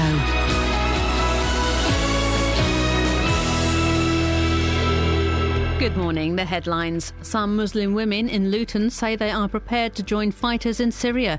It follows a police campaign urging Muslim women to inform on family members planning to fight in the war-torn country. People in Elstree and Boreham Wood in Hertfordshire are angry over plans to scrap their local recycling site. The nearest alternative involves a 14-mile round trip to Potter's Bar. Reports from Gaza say Israeli air raids overnight have killed 10 people, including a 5-month-old baby. It takes the number of Palestinian deaths since the current round of hostilities began to just over 200. The weather, sunny and very warm again. On to sport, and we start with last night's football. MK Dons lost 1-0 to Irish Premier League side Drogheda in their second tour match. Young midfielder Dele Alli missed a penalty. Stevenage lost 1-0 in their friendly at Barnet. A young Luton 11 lost 2-1 at Kempston Rovers, with Akin Ahmadi scoring for the Hatters. In other friendlies, St Albans beat Dagenham 6-2 and Hemel Hempstead lost 2-1 at Solihull. Chelsea are the visitors to Adams Park this evening as Wycombe Wanderers play Jose Mourinho's side for midfielder Matt Bloomfield's testimonial. Chelsea will field a host of first-team players, and Bloomfield says he's delighted to have secured the fixture. Jose Mourinho will be manager, and Petr Cech, John Terry and Branislav Ivanovic, the three names we've been given that will be playing. So, that's fantastic, bring their wealth of experience and, big game experience. Also, there'll be some exciting players coming through the development squad as well. Liverpool have signed the Serbia international Lazar Markovic from Benfica for an undisclosed fee. In cricket, England bowler James Anderson faces a potential 4-test ban after he was charged by the ICC with misconduct. He's been charged with allegedly abusing and pushing India's Ravindra Jadeja as they left the field on day 2 of the first test at Trent Bridge. The ECB says Anderson categorically denies the accusations. In the Tour de France, yellow jersey holder Italy's Vincenzo Nibali takes an advantage of 2 minutes and 23 seconds into the 11th stage. BBC Three Counties News and Sport. The next bulletin is at 9. Call 08459 455 555. BBC Three Counties Radio. The way this show... Well, maybe I need to set the rules out. I've not set the guidelines out for this show for a long time. The way this show works is anyone can call in and talk pretty much about anything. Lots of you call in about the stuff we're talking about. That's great. You can also call in with your own agendas. The odds are you'll probably get on. Okay, and anyone can call. Anyone's welcome. But you've got to have a conversation. You can't just shout and speak over me. And when you are challenged, I'm hoping that you'll have either statistics or empirical evidence or fact to back up your points. Okay. Now, Mohammed, you were cut off. I'm sure you've already made up your own agenda as to why you were let go. You were cut off because you weren't prepared to have a conversation. I'm doing what I don't normally do. I'm going to give you a second chance. Maybe you didn't know the rules. Maybe you didn't know what the rules were, OK? I've explained the rules, so you can come back on 08459 455 555. Very simple. You have a conversation, we discuss things, and you allow your points to be challenged, and then you come back and defend them. I've just been told that Mohammed is coming back on. Is it worth waiting for him? First of all, yeah, we'll wait for him. He's going to come back on. Here we go. Mohammed, would you like to try again? Ian, you calm down, mate. I seem to have struck a chord with you, I think. No. It was your rudeness and your inability to have a conversation that upset me. Right, okay. Would you like? That's a shame because I'm in sales and I seem to find that I convolate quite good. You convolate? What does convolate mean? Conversate rather. What does conversate mean? Right, rather well. But anyway, come, let's talk about what we're going to talk about. Well, you've just made up two words there, Mohammed, so I'm not quite sure how well you convolate. But yes. We're always adding words to the English dictionary. I just thought, my attempt. As a salesperson, I would have hoped you would have spoken incorrect English. Anyway, Mohammed, now, the rules, mate, let me lay the rules out before we get into this, OK? Go on, then. The rules are, we have a conversation, OK? You listen to me. And then when I say something you don't like, you throw your toes out your pram. Oh, sorry. OK, go on. I'm joking, mate. The rules are, Mohammed... Yeah, go on. The rules are, Mohammed, you listen to me, you respond, I listen to you, and you respond. Do you think you can do that without being rude? That's excellent. I think we can do that, yeah. Do you think... you're the one that called me a plum, Ian. Come on. Do you think you can do that without that horrible, sarcastic tone in your voice? Yes, come. Okay, let's have a conversation. OK, then, Mohammed. So, you called up... Can I go first, then, please? I'll tell you what, why not? I'm feeling generous today. All right, good. Right, so I called up, because there's all this negativity in the media, about things that are happening in other parts of the world, And let's be fair, it does tie in with Islam and Muslims, what's going on in Syria. And why do you think that is, Mohammed? Why do you think it ties in with Islam and Muslims in Syria? Because let's be honest, we know they're a Muslim country, and they're fighting, and there's so that's why Muslims are mentioned. That's why Muslims state the obvious. So that's why Muslims are mentioned. He's not listening again. That's why Muslims are mentioned in that story, Mohammed, because it's a Muslim country. Okay, so that's not a hidden agenda. That's of course it's not. Okay. No, exactly. So, my point this morning was just because I'm in and around the mosques. I live in a town which is quite heavily populated by Muslims. Yeah, I wanted the media for once to focus on some of the good things that are going on, not just within the Muslim community, but the community at large for Syria, which, as far as I see it, we should be focusing on the aid and the charity work. That's, not just money being raised, but people physically going out there, putting their lives at risk, yeah, and they're going out to Syria to physically hand out aid. They're buying, the rice and whatever it may be that they're buying, food that's going to last a long time, and they're physically. And I can tell you this from first-hand experience in the sense that I'm talking to people that have been out there. I've spoken to people that have been there. From second-hand experience, from anecdotal evidence.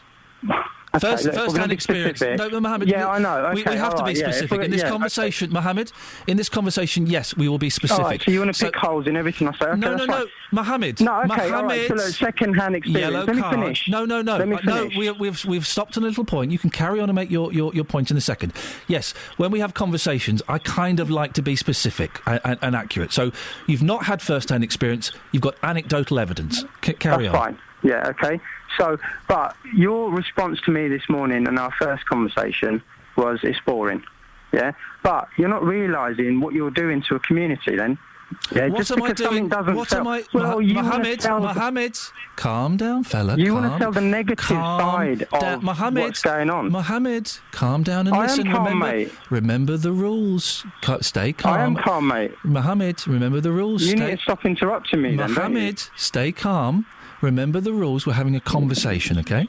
Of course we are. Okay, so I'm going to interject now. Okay, hang on, I want to finish. Let me finish. No, that's not conversation, Mohammed. That's a rant, and that's what got you cut off last time. You're interrupting. You need to learn to not interrupt. It's called a conversation, Mohammed. We don't. When people sit down in the pub or in the park and have a conversation, they don't sit there and do their pieces and then go, "I finished. It's your turn." People they have a conversation. So, what damage am I doing to a particular community today? Well, you tell me why your response was it's boring. You tell me that. Why was what I suggested boring to you? Because, Mohammed, I don't think it's the most significant part of the story. Because in terms of newspapers, people do good things doesn't sell newspapers. I know it's a cold, hard fact, but it's true. And finally, I think it's more... Iain, Mohammed, hang on, Iain, let me just say, do you not think that's a reflection of the society we live in then? Well, whether it is or not, I don't know. Come on, let's be honest. Whether it is or not, I don't know. And I also think I'm asking your opinion, your personal opinion. You come over as really intelligent. I listen to you guys regularly. I don't know if you do, because you don't seem to understand the format of the show. Well, like I said, I listen. I just don't take part too often because I'm normally not that good at taking part. Well, you're not. I'll be honest, Mohammed. I shoot you down all the time, but yeah, go on. Well, Mohammed, I'd give you a 4 out of 10, and that's primarily for having the balls to call up. It's not for effort. And the third point is, I don't want to be a radio presenter, but go on. Yeah, go on. I'm listening to you. Third point is what? Are you going to carry on making little digs, or do you want to do this conversation, Mohammed? Yeah, let's do the conversation. Okay. It's not going to last much longer. Okay. The third point is, Mohammed... Yeah. Do you know what? This isn't working for me, mate. I don't like your tone. I'm gonna let you go. Go on, I'm listening. No, Mohammed, I don't like your tone. I've been more than generous with you on the airtime, and I really don't like your attitude, I'm afraid. So I'm gonna say thank you very much, and I hope you find another radio station to call. Oh, there's plenty. Cheers, Iain. Thanks.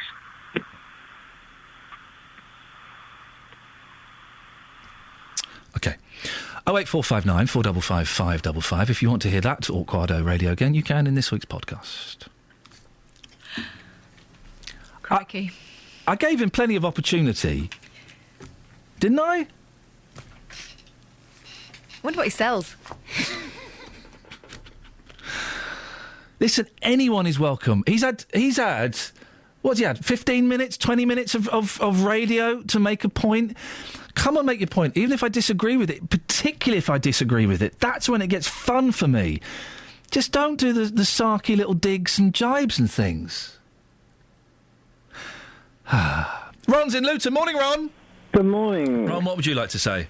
I'm an old man, of course, and 61 years ago, the Jewish community always sent their boys out when they got old enough to Jerusalem to fight against the Palestinians. Right. Oh, they still have military service in Israel, I think, do they? Is that right? Well, they did 61 years ago, and it was a regular thing that the Jewish boys went out, did their 2-year stint, then came home. Yep.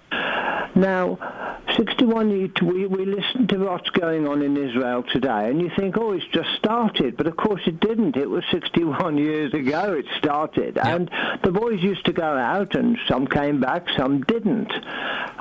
Today, you're getting Muslim women who don't seem to be that well educated in the ways of the world because the men don't allow them. Now, you've just had a very good example from Mohammed of a typical Muslim who only wants to give his point of view and not listen to anyone else. Now, Ron, in defence, I've spoken to many Muslims and many Christians and many the Jews and all kinds of people who are happy. You are a very intelligent man. Well, no, but Ron, I just have to say this. I've heard from people from all different races and ethnicities and religions who are prepared to listen to other people's opinions. I don't think you can say he's a typical Muslim. Conversations with them, they always want to bring religion into the subject, and it's very hard sometimes to talk to them. Well, Ron, I've got to move on. It can be hard to talk to lots of people, but I wouldn't like to think that Muhammad is, it quotes, a typical Muslim, whatever that means. I don't think there's a typical Muslim. I don't think there's a typical Christian. I don't think there's a typical white person. I don't think there's a typical anything, really. And I've certainly had conversations with loads of people who of different faiths who don't want to, who are stuck in their point of view, and other people who are prepared to listen. And I don't think that Muhammad is a spokesperson for the voice of Muslims or anything like that. I think he may be an anomaly. He certainly. I didn't think he could conversate that well. 08459 455 555. Let's get the travel.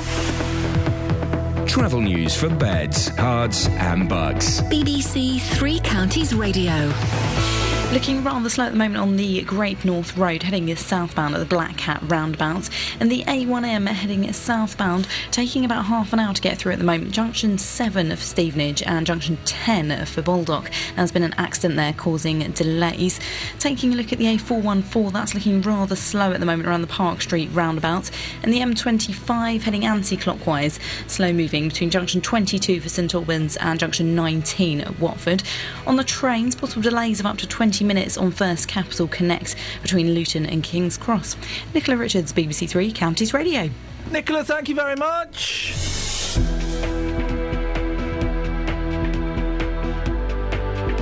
Right, it's 8:47. It's Wednesday, the 16th of July. I'm Iain Lee. These are your headlines on BBC Three Counties Radio.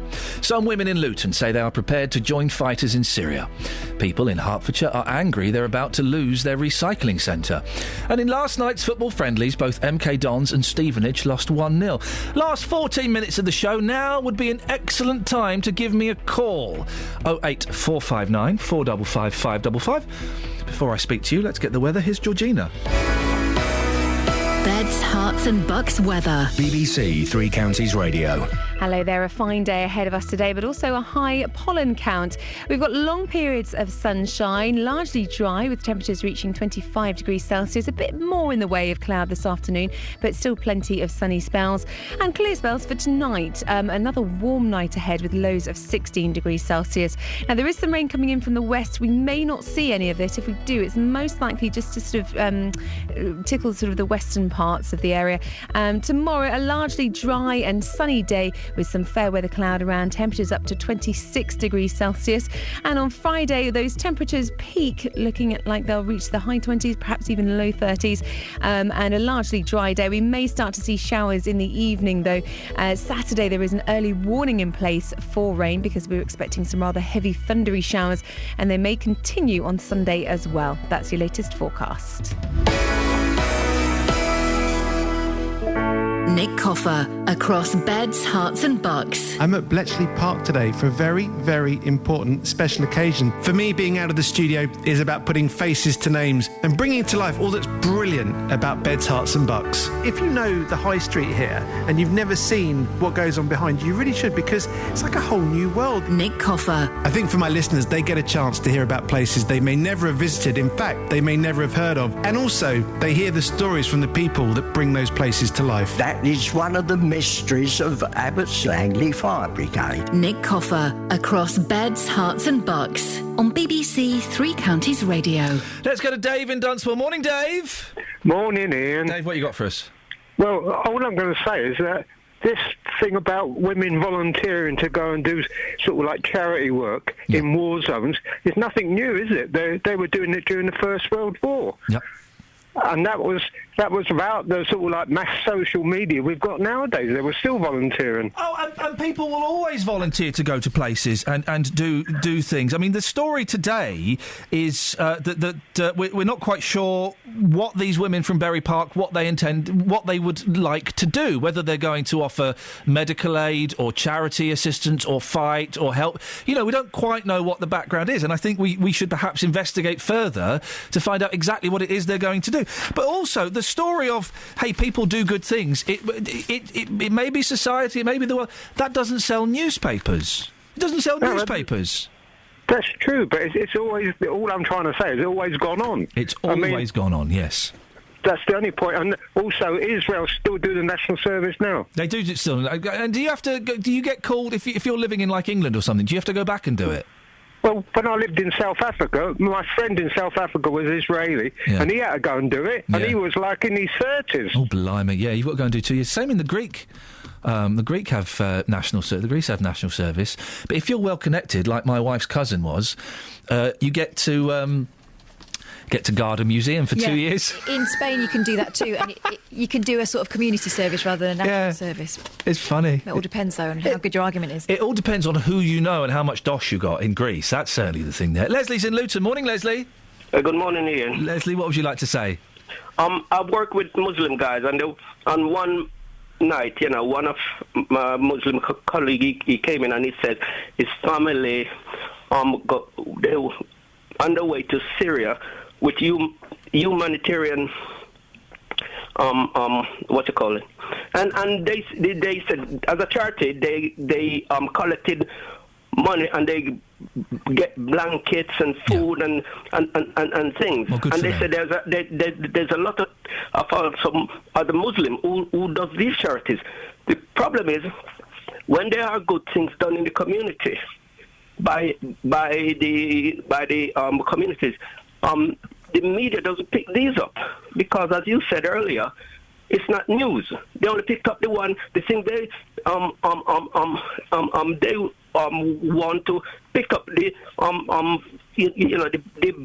the negative part of any community, and that's how the media works.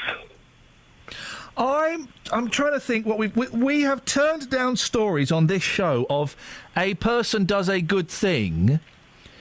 And I can't think of any specific examples, but I know that we've done it because it's... OK, I'll say it. Because it's boring, Leslie. It's boring. And when you're doing a newspaper where you have to sell copy, or when you're doing a radio show that is dependent on getting listeners, you need to do things that people are interested in. And a person does a good thing... OK, maybe it's a little 3-4 minute feature, but beyond that, it's not that interesting. Yeah, but good things always make me smile. Bad things make people sad. Don't you think so? It's a very simplistic way of looking at it. I guess there's some truth in that. Or do good things make you switch off the radio and go, well, that's boring? No, because I love listening to good things. Bad things make me switch off the radio. Bad things don't let me read the newspaper. But also, bad things... are very often the more important things. But as Kath is pointing out on the screen for me, sometimes thank you, Catherine, you need to highlight the bad for something good to be done about it. Yeah, there's aspect of that. Where's the story, Leslie? Right, and we're kind of having a little bit of poetic licence here, right? 10 Muslim women are going to Syria to offer aid. Okay? Yeah. What do you do with that? Do you have a phone in about that? Do you have... there's no way you can really go with that. 10 Muslim women are going to Syria to offer aid.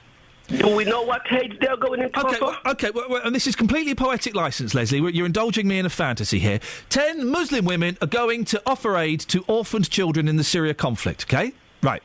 That's that story. You've done that. There's a few minutes of radio. 10 Muslim women are going to Syria to pick up arms and fight people, and they don't know who they're fighting. Well, now that is a story, because then you have to talk about the implications for them and their families. The implications for whether people are listening to the imams, the implications for if they come back, who are manipulating these women, where are they getting this information from, should we criminalise these women if they're doing that? Then you open up a whole debate, don't you? Yeah, exactly, and I would think that you would be aware of a whole debate would open up on it, and all type of debates would open up on it. That's human nature. They're not going to just stick to 10 women is going to Okay, you be Catherine, right? Because this is a tough job she's got, and I don't always give her credit for it, but it's a tough job. You do it brilliant. You're Catherine, okay? You're the producer of the show, Leslie. You've got a story. 10 Muslim women are going to Syria to offer humanitarian aid to orphans. Get me 15, 30, get me about 45 minutes worth of radio out of that. Go on. I've never done a radio show. Well, okay, get me 10 minutes of radio out of that. What would you do?